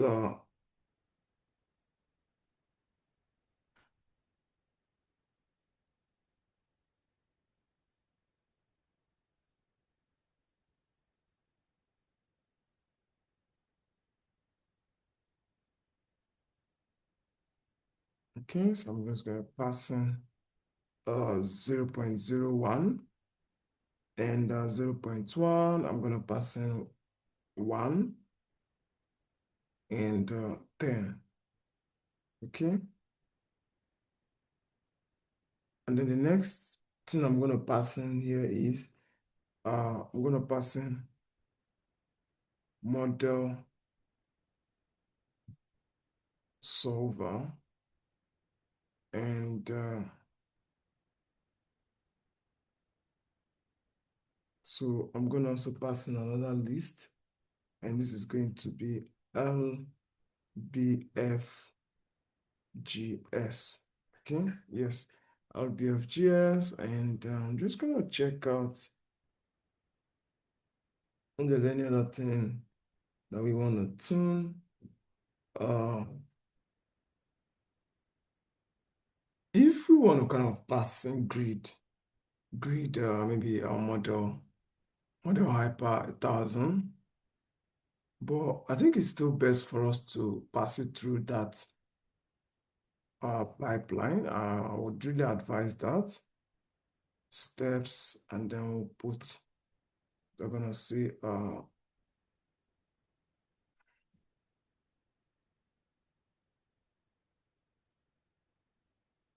token. I hope that's not a list. Let's say mod, maybe we could say preprocessor, preprocess, and we'll pass another list. I'm gonna say model, and I'm gonna say uh, logistic regression, maybe 1000 iteration. Let's see even the best one that is going to give us between all of this solver. And so we can just fit in our grid is equals to, say, grid search CV. And we pass in our params. Param grid is going to be our param grid. And then what else? Our log model hyper. Our CV is equals to CV. Our scoring is equals to accuracy for now, because that's what we are concerned with. Accuracy needs to improve. Is there another thing that we are kind of downgrade?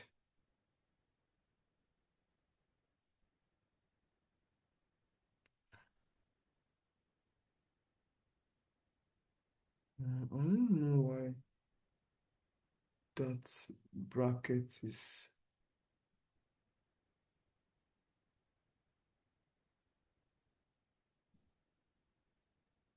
Okay.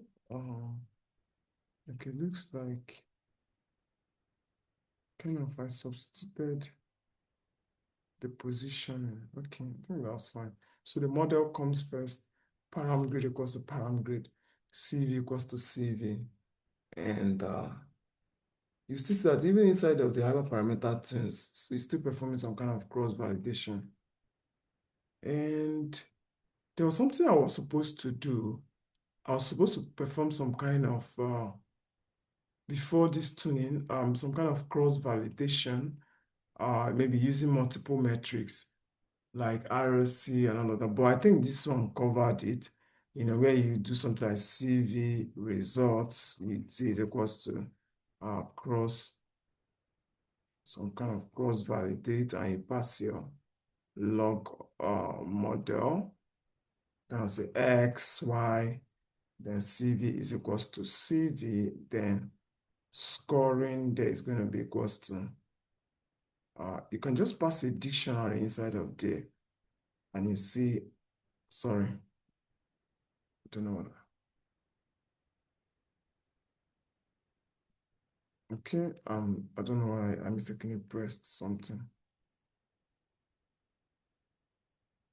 Okay, so it's also scoring inside a dictionary. Here you can see accuracy is accuracy. Uh, then maybe you can have precision is precision. Sorry, I moved it back a bit. I can have recall. It's going to be recall. And then you can have F1. It's going to be F1. And you have RC. It's going to be RC. So I think this should work really well. Okay. I think it remains one parameter. You can decide to return.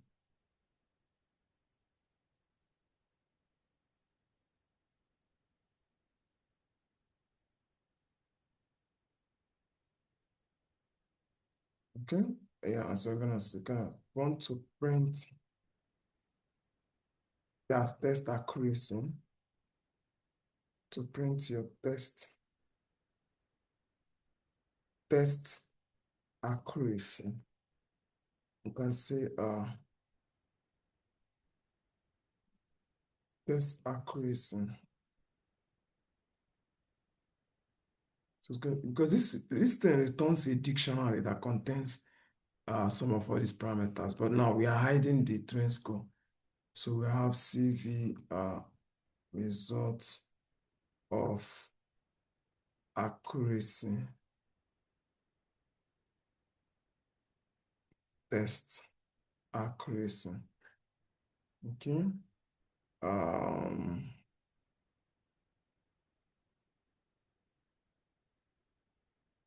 test accuracy dot mean. Okay. We can round this.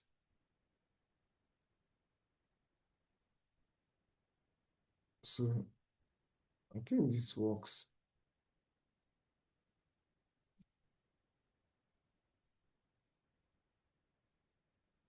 I can say test ROC AUC.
So this is more like the mean test one score, okay?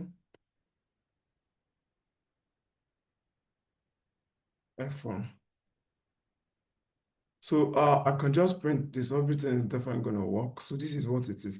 It didn't still change much. It still see that our test accuracy is still what it is. So now let's see what happens after hyperparameter tuning. So we're gonna say grid.fit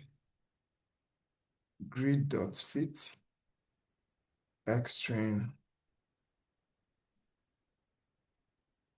y train. Okay, what's saying that logistic model mm,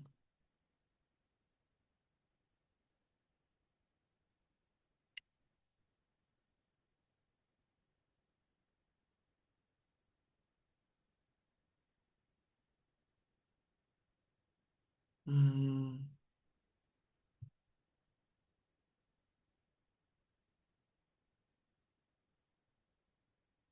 okay.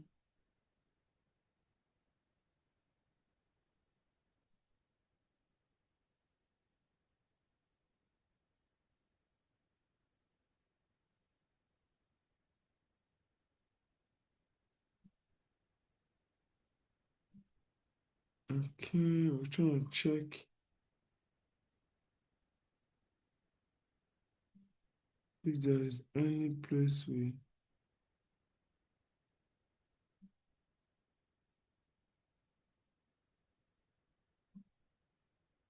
mm, okay. Some kind of debugging, grid, memory steps, verbose, none of that.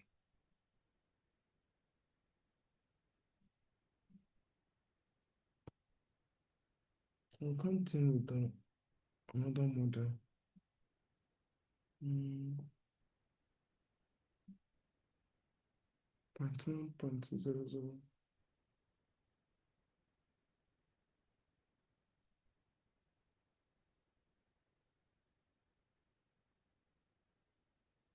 Okay, good.fit. Check where we mistakenly made a mistake.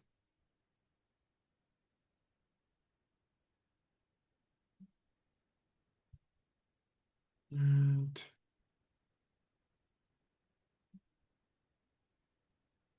we're gonna take out this. Okay. So we got parameters 12, LCT 11. Got 1000 instead. Let's take out this. Wonderful. Wonderful. So what we did here was that we removed that 1000 iteration to allow it to train. And yeah, I think it's quite very important for us to understand, how to, fit our model, whenever it's appropriate. So I could just show you this now. See that what we now want to do now is to get our best model, okay? So let's see how we can get our best estimator model. So we can plot our ROC once more again, and that's it.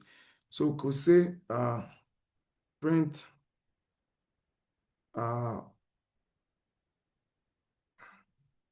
that's the best params, okay?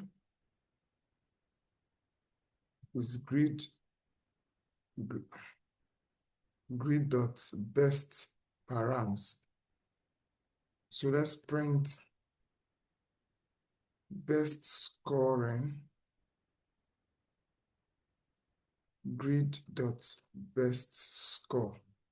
So this tells us that model C1 model solver LGBTQ is going to give us a best scoring of 9575. So what it means is that is just our best model, okay? And I'm going to do best is maybe what are we going to call this thing now? Best model is equals to grid dot best estimator, okay? So this is our best model. And because if we print best model, it's going to give us that model again, okay? All right. So we're going to do tuned log, tuned Y-pred is going to be best model dot predict. Now we're going to have a Y test Y. We're going to have a X test. Tuned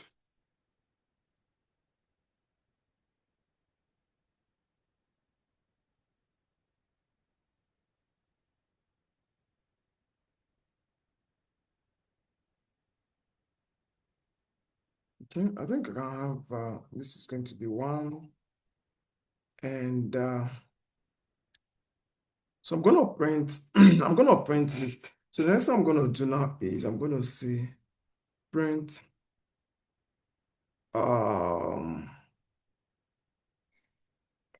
we just want to plot our ROC, save our model, and then make some prediction, and that's the end. So now we perform a hyperparameter tuning. So we can get our that's the metrics. Now let's check the new metrics. Okay. So the accuracy now already we have a clear visualization of what our accuracy is because we checked our best accuracy. But let's check. We're gonna print tuned accuracy is going to be our Y test, which will never change, and our tuned Y pre. Now, this is a metric that's going to apply to so many of them. We need to pass the accuracy score method. Okay.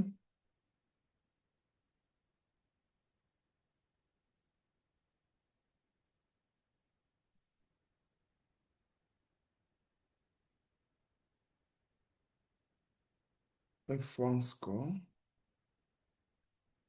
So we're going to also check the classification report to see if there's any improvement and the confusion matrix.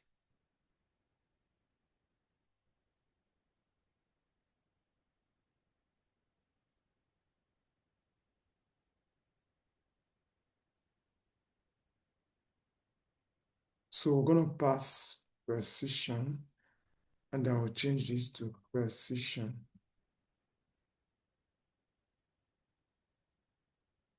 We're going to pass this as recall.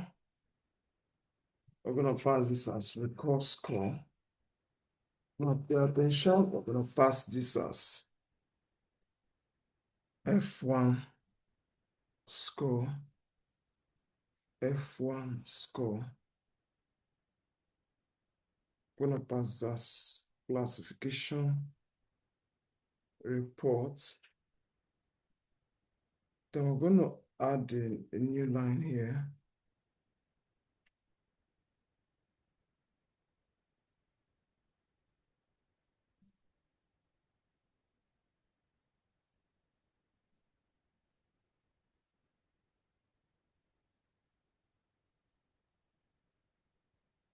I'm going to print this. Let me add a new line here so that this thing doesn't fall out of place. So what is even the improvement here, Seth? Almost nothing really much changed. More like the model we used before was more like kind of accurate. And I don't really think looking at the F score might change really much, but maybe you might want to see that. What are we gonna do about that? We're gonna say the new FPR, new TPR, then underscore threshold is equals to ROC curve. Then we're gonna have our Y test and our tuned Y prober. Okay, so plot the plot. We have our new FPR, new TPR. Label is going to be equals to. So we're going to say our ROC, AUC is equals to ROC.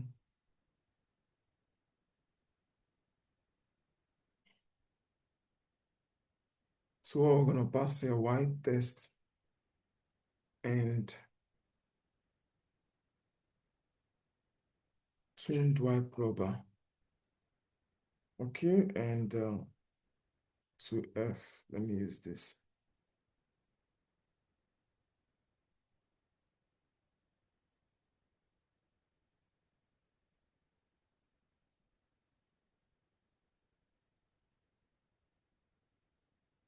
Plot dot plot of 0, 1 under 0, 1 line space. I want to say line style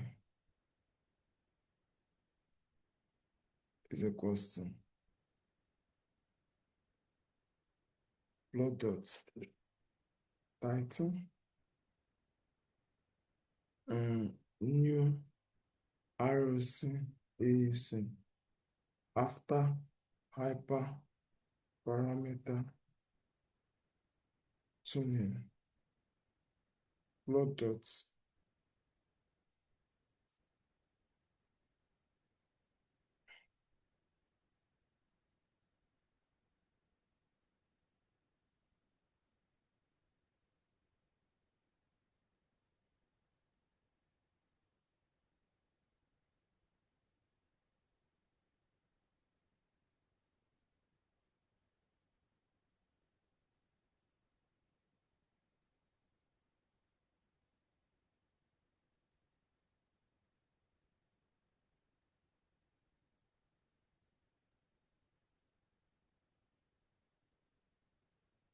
So this is it, 0.80 after tuning.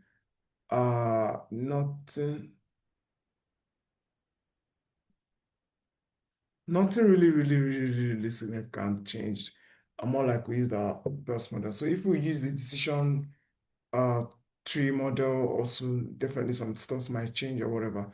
But then yeah, I think those are actually that. So if we want to save our model, so we're gonna import job lib. That's it. So we can do job lib dot dump.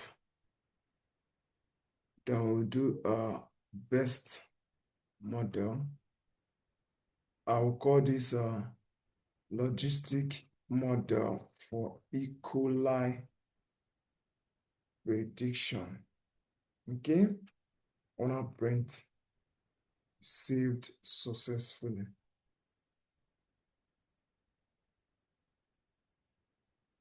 Okay, I'm gonna print that. So if we want to load it, to load our model,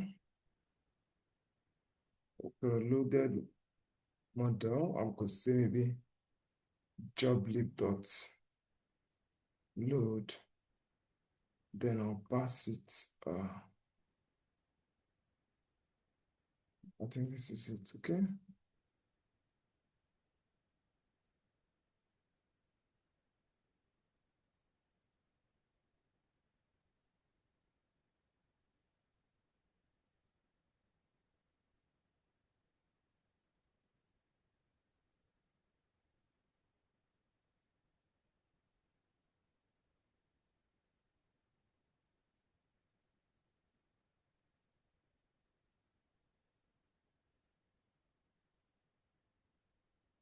So that's it. So you can load the model. So I'm going to show you how to make prediction.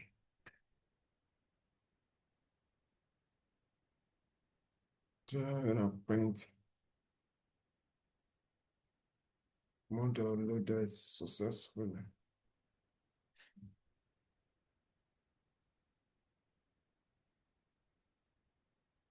Say job leave is now. So we'll allow it to run.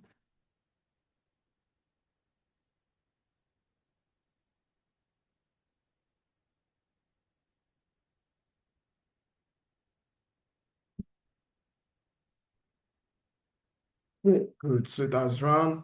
And then we'll now see prediction is equals to dot predict. Now we can just create a sample patient.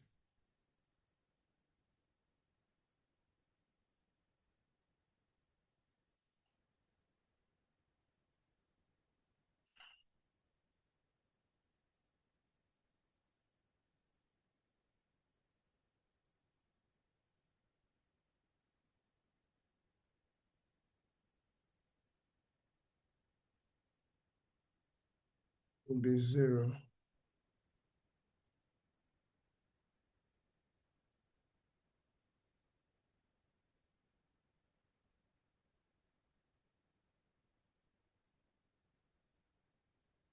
Okay, so let's predict.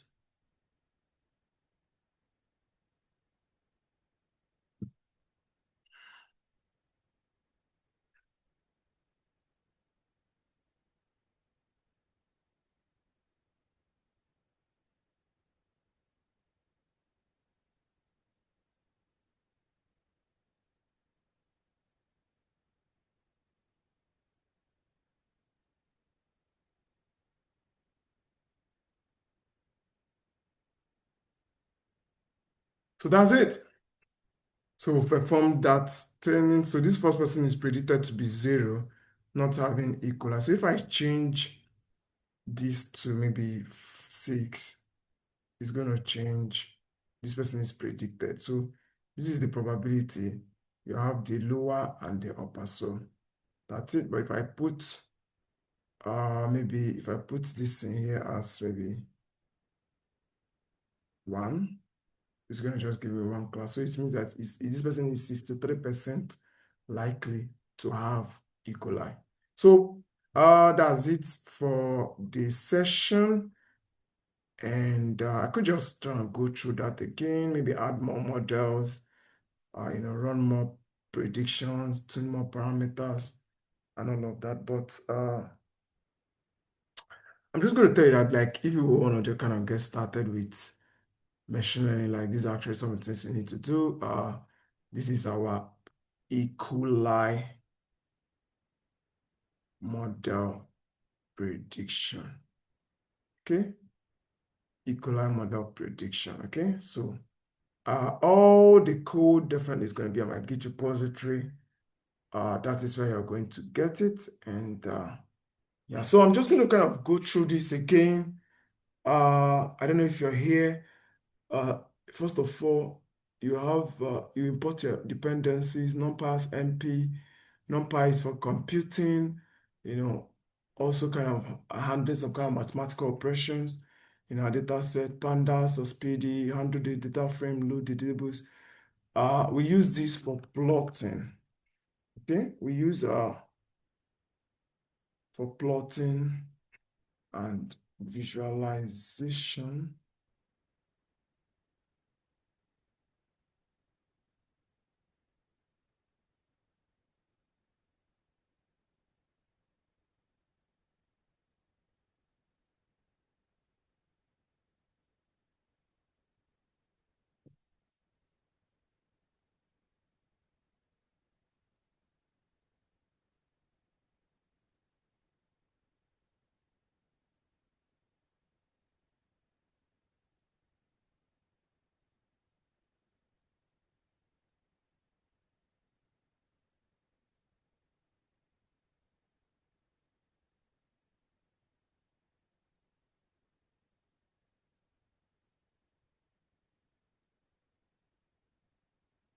So we use this to perform some, so we use sklearn here to kind of split our data set, right?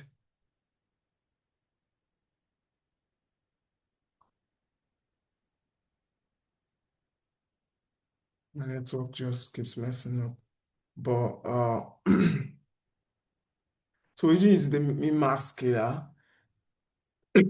So we use the min-max scalar to scale our data set, and that's common numerical numbers and all of that. But we use the standard scalar 1 hot encoder, for scaling. So we use this for scaling. And the sklearn input, simple imputer, we use it for kind of managing. That's for encoding, basically. It helps in encoding as well. Column transformer imperative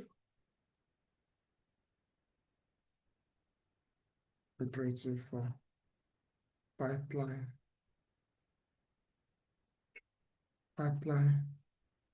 building,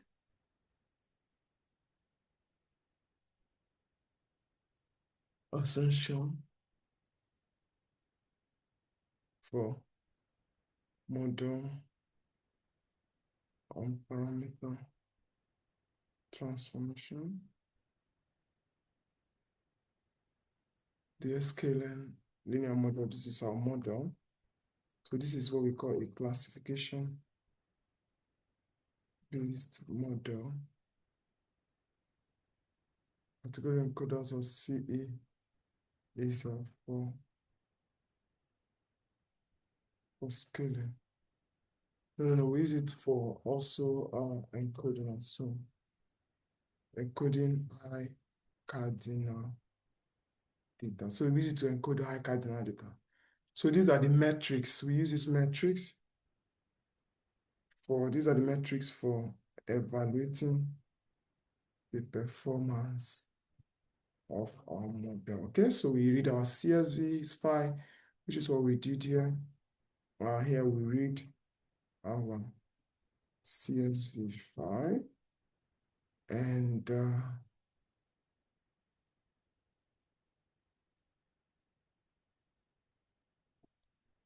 also after reading our CSV file, we check our data frame. We can do df.head, df.tail, and all of that. And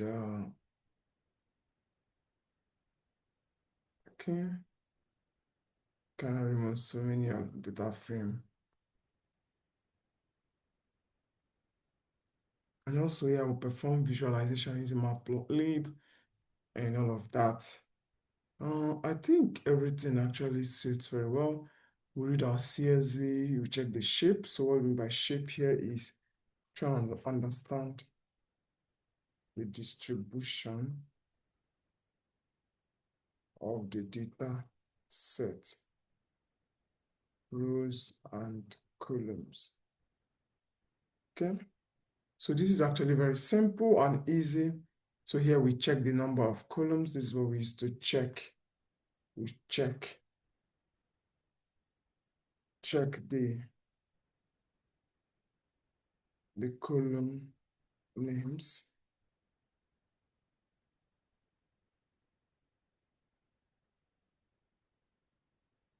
And so what we do here now is we kind of calculate, we assess the number of missing values in each column. Okay, that's what we do. And then here, what we do here is, okay, I did this again. So we remove duplicates and actually can just kind of slightly go up.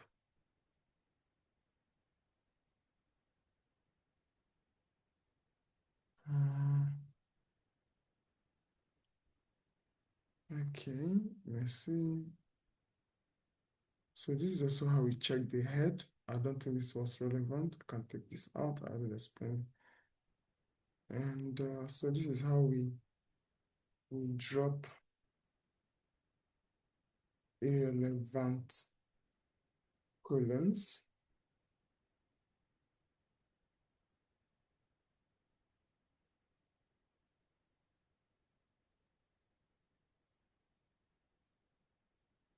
Okay.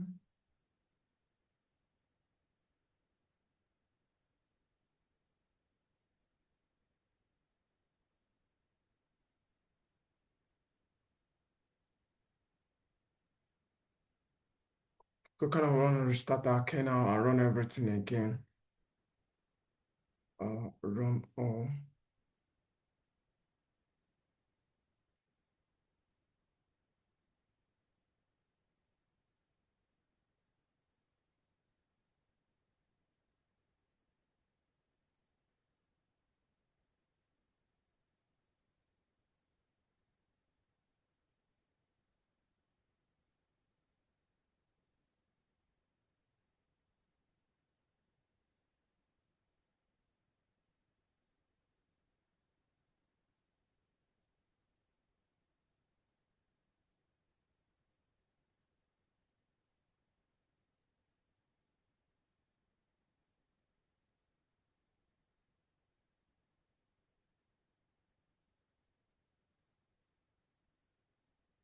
Yeah. We convert the columns to list. Here we access an individual column. Okay, we can call this a series.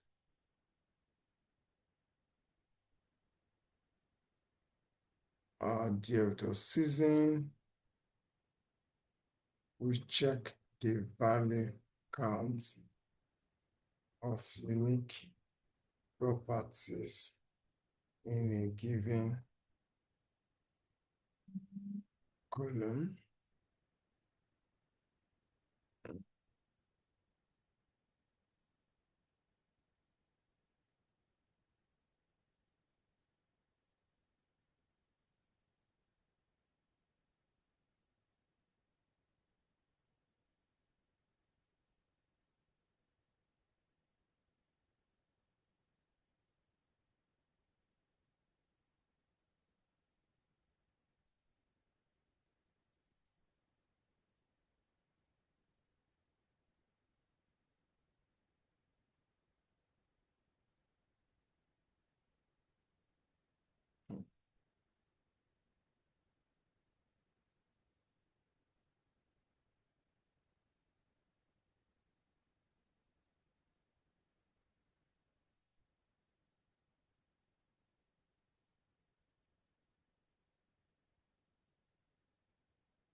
So here, what we also do is we declare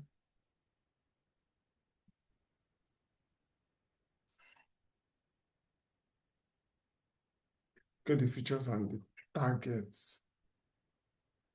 Okay, we split the data set.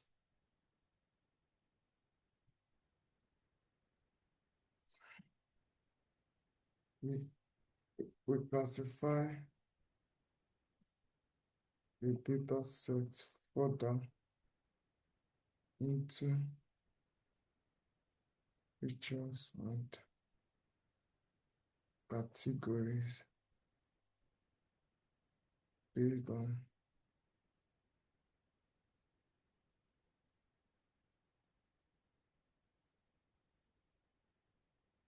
we perform some one-hot pipeline and numeric and cardinal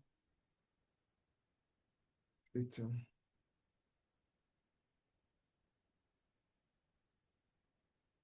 What else do we do?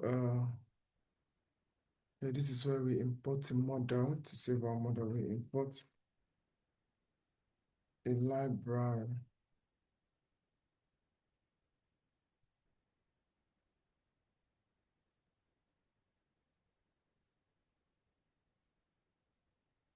Okay. Hyperparameter tuning.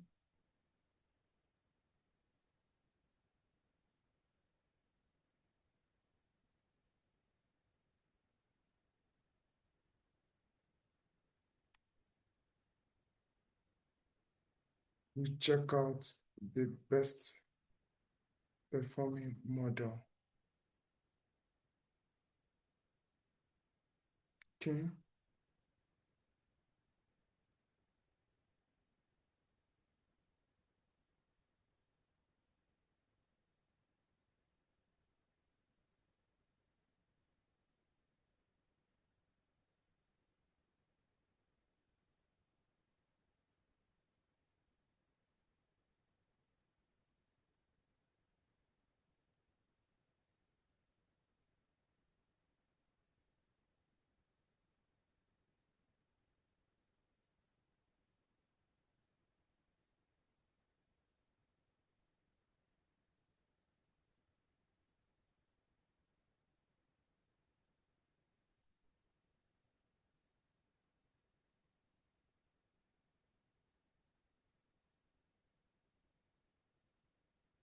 To assess the shape of our ground truth. And what else do we do?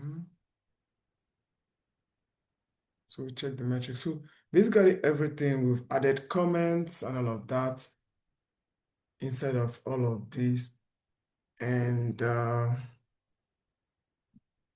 this is everything that actually gets you started with machine learning using NumPy. No. This is hyperparameter tuning for E. coli risk prediction. I'm going to say git init. Okay, so it's a git add. So it's a git commit and first commit. And that's it. It's all saved. So you go to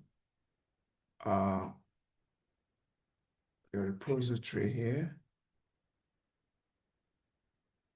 So you're going to create another repository.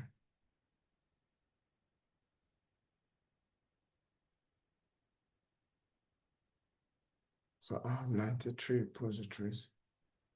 So I'm just going to create ML.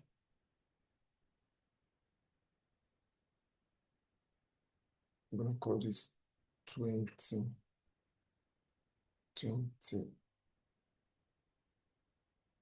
ma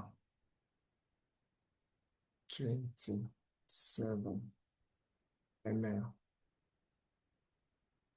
trained with an E. coli predictive model and trained hyper tuned It's hyperparameter. Oh,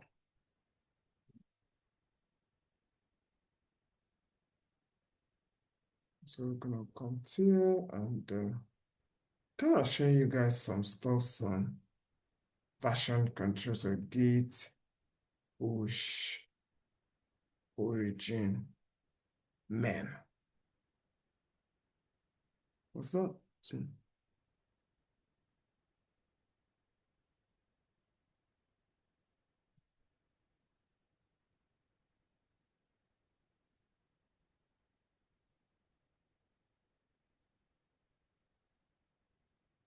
Okay, so I think that works really well. Whoa.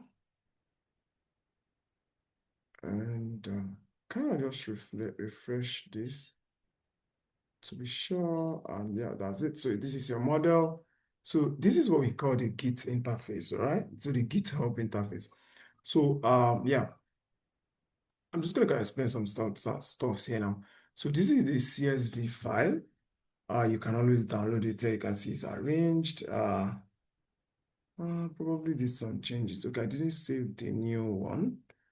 That was my new data frame. I could have just saved that. But this is the logistic regression model. Okay, you want to view the raw data, you can click on it. And it's going to kind of give you the model pickle file. And then if you want to see the code, all the code that we've written. And of course, you're going to get it here. And that's it. You can see the code from beginning, E. coli model prediction. And then we wrote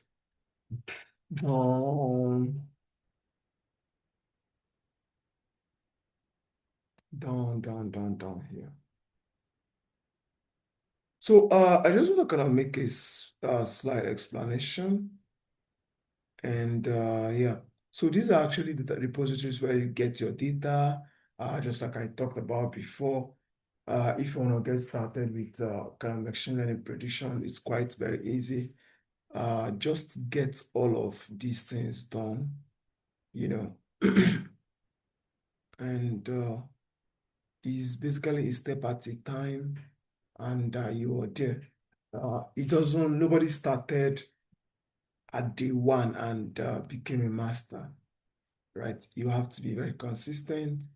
You practice, work on projects, look at several data sets. You see, this is just a kind of random data set that we stumbled upon. And somehow, somewhere, we're able to come up with something. So machine learning requires some form of domain knowledge.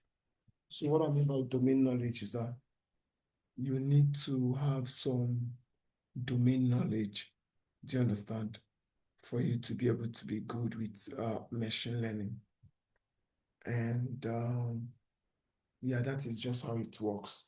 So it's something I really recommend for anybody that wants to actually uh, get his or her hands dirty. Must want to get into. So regardless of your discipline, even if you're in depending on the discipline that you are, all you need to do is just to pick up a data set, try and identify the features, just like I explained here.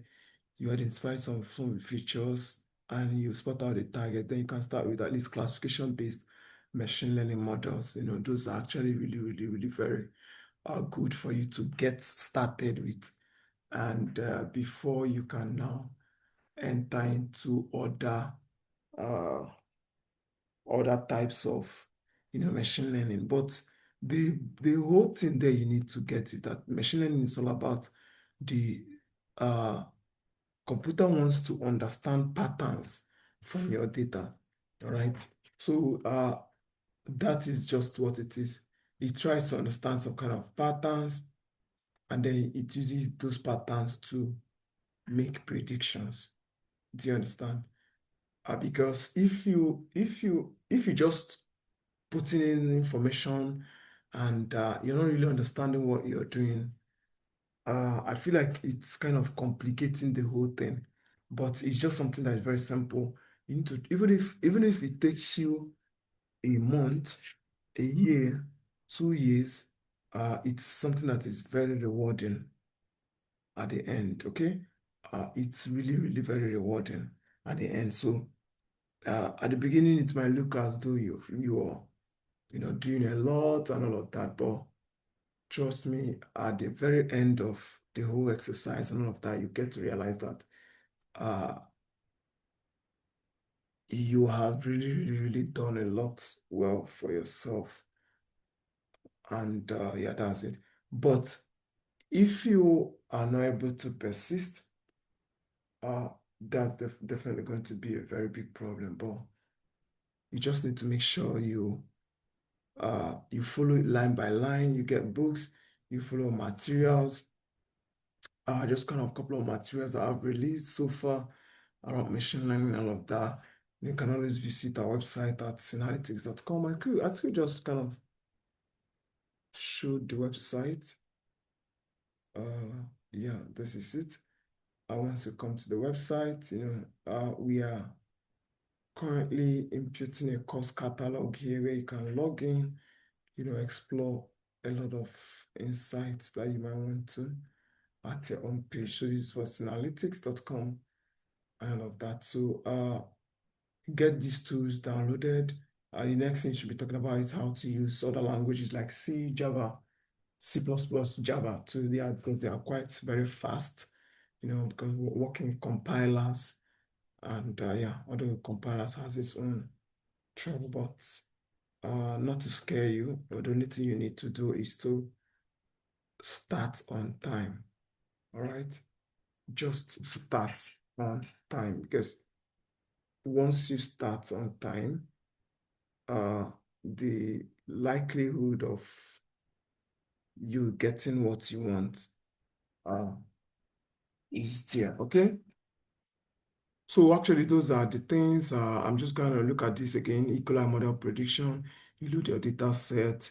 You understand the distribution of the data set, uh, the rows and the columns. You try and pick up information on the shape. You look at the columns as well again. Maybe depending on how the data set looks like, there could be other pre-processing that could be done here. Maybe removing some kind of unique value. So more like it needs some domain knowledge. Do you understand what I mean by domain knowledge? That it needs something, uh, it has to be something one understands, because when you understand it, uh, it gives you some kind of leverage. Do you understand? To know how to interpret data and make a lot of sense out of it. So I think that is just that.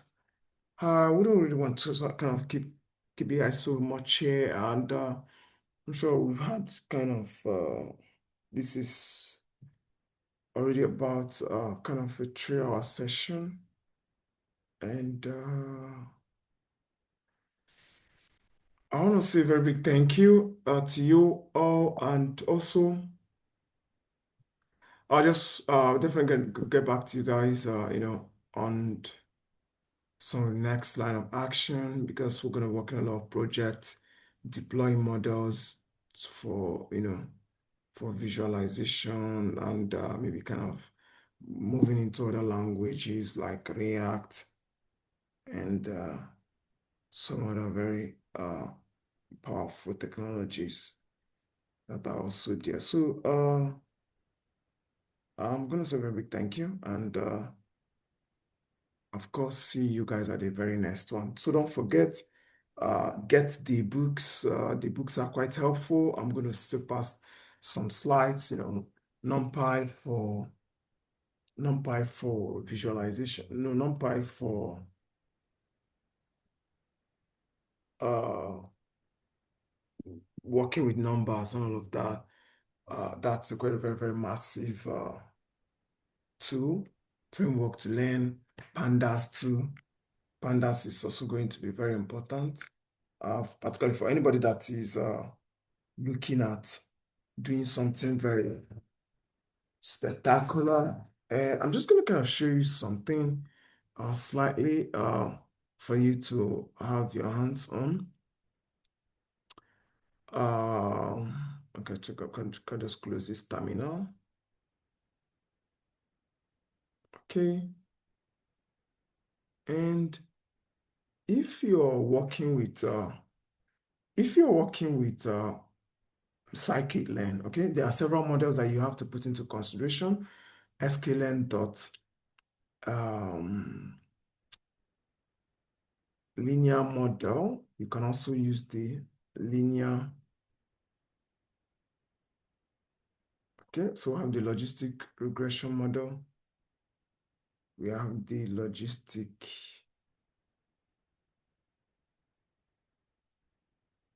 I'm going to call it linear regression.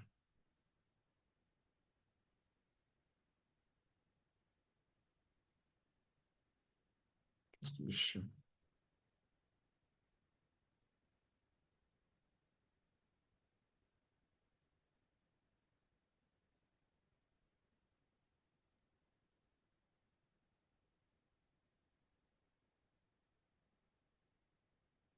I'm just going to show you something.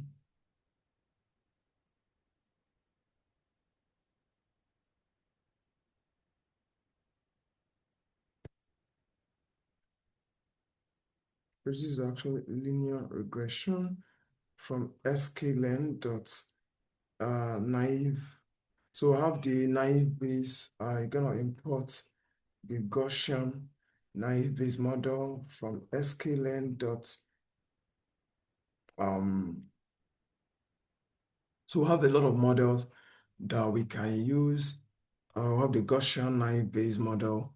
We have from sklearn dot tree. We import the decision tree classifier. So these are some of the models we're going to be looking next time at from sklearn dot ensemble. We have the ensemble models. We can import the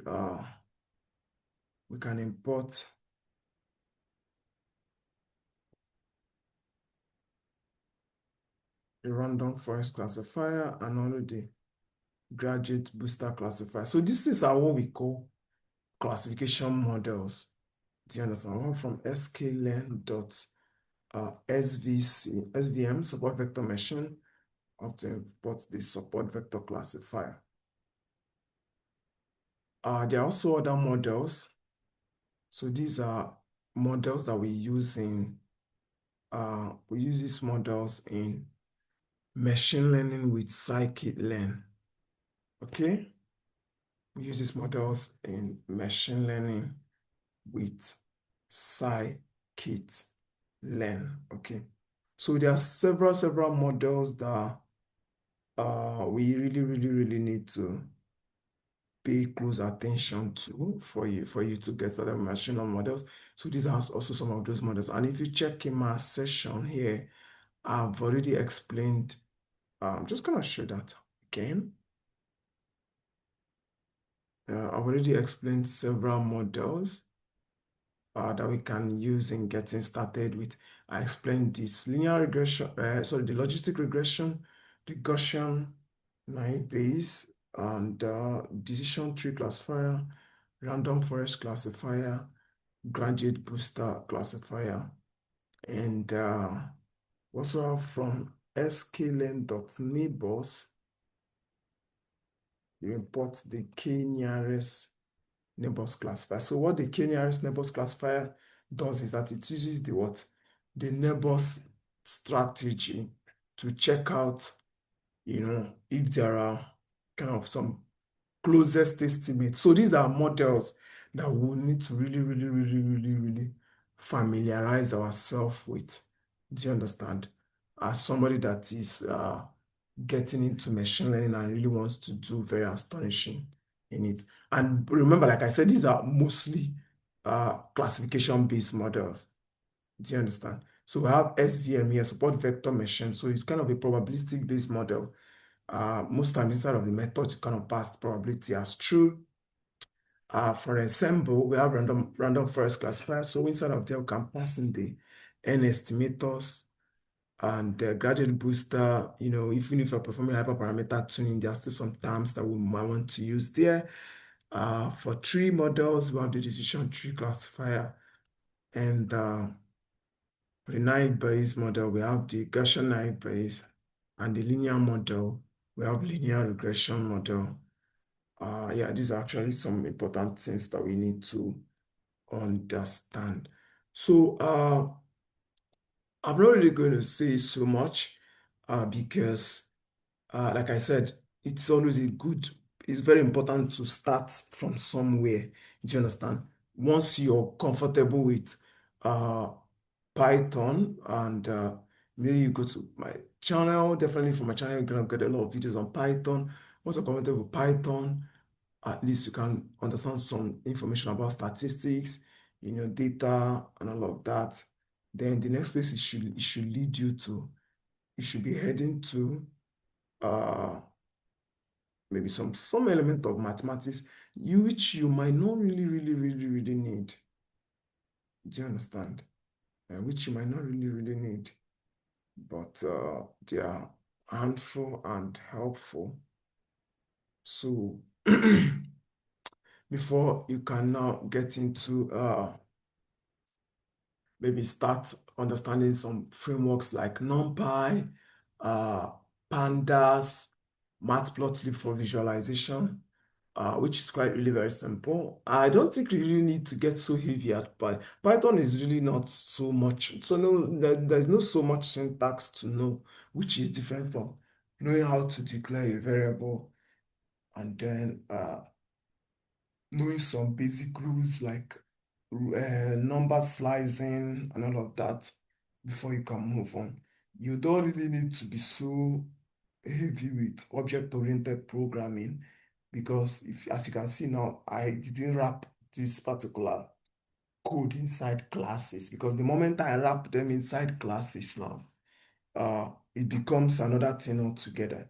So we make sure we focus the syntax on what is really important and needed so that you can be able to understand and have clarity on the readability of the code because it's very important for you to know how to read the code. So this is a very uh, simple aspect of machine learning to get hands-on.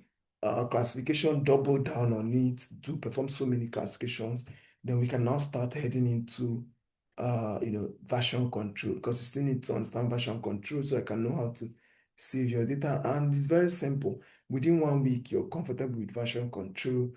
And for other things about training models and all of that. You don't need all these heavy stuff. So once you have it in good data and you understand how to handle it with pandas and all of that, definitely it's just going to be uh it's going to be an easy work for you to pass through. So that is just how it works. And I just thought about talking about some of these other models. We use the regression-based models whenever we are dealing with numbers. For example, you want to predict cryptocurrency price, or you want to predict, continuous numbers. So whenever we say continuous here, we are mostly referring to numbers. You want to predict BMI, price of whatever. You want to predict weight, height, and all of that. So we use the linear regression, and there are also some data. There are some metrics that we look out for for linear regression model, like mean absolute error, uh, root mean squared, and all of that. So those are kind of metrics compared to these classification-based models where we look out for we look out for stuffs like maybe accuracy, confusion matrix, precision score, recall, F1 score, and all of that. So we don't really need all those in our for linear regression or regression based because we also have decision tree regression We have random forest regressor, k-nearest neighbors regressor, and all of that. So these are kind of the regressor part of them because they are taking in inputs, and machines are working with numbers. So machine learning, I would really advise anybody, is very promising. It is a path that is worth stepping into. There is no regrets. Everything is all right. Once you start from somewhere, you're definitely going to have a destination that you're heading to. So I want to say a very big thank you once more. Yeah, I think we're gonna call it a wrap right now. And bye bye. Thank you. Bye.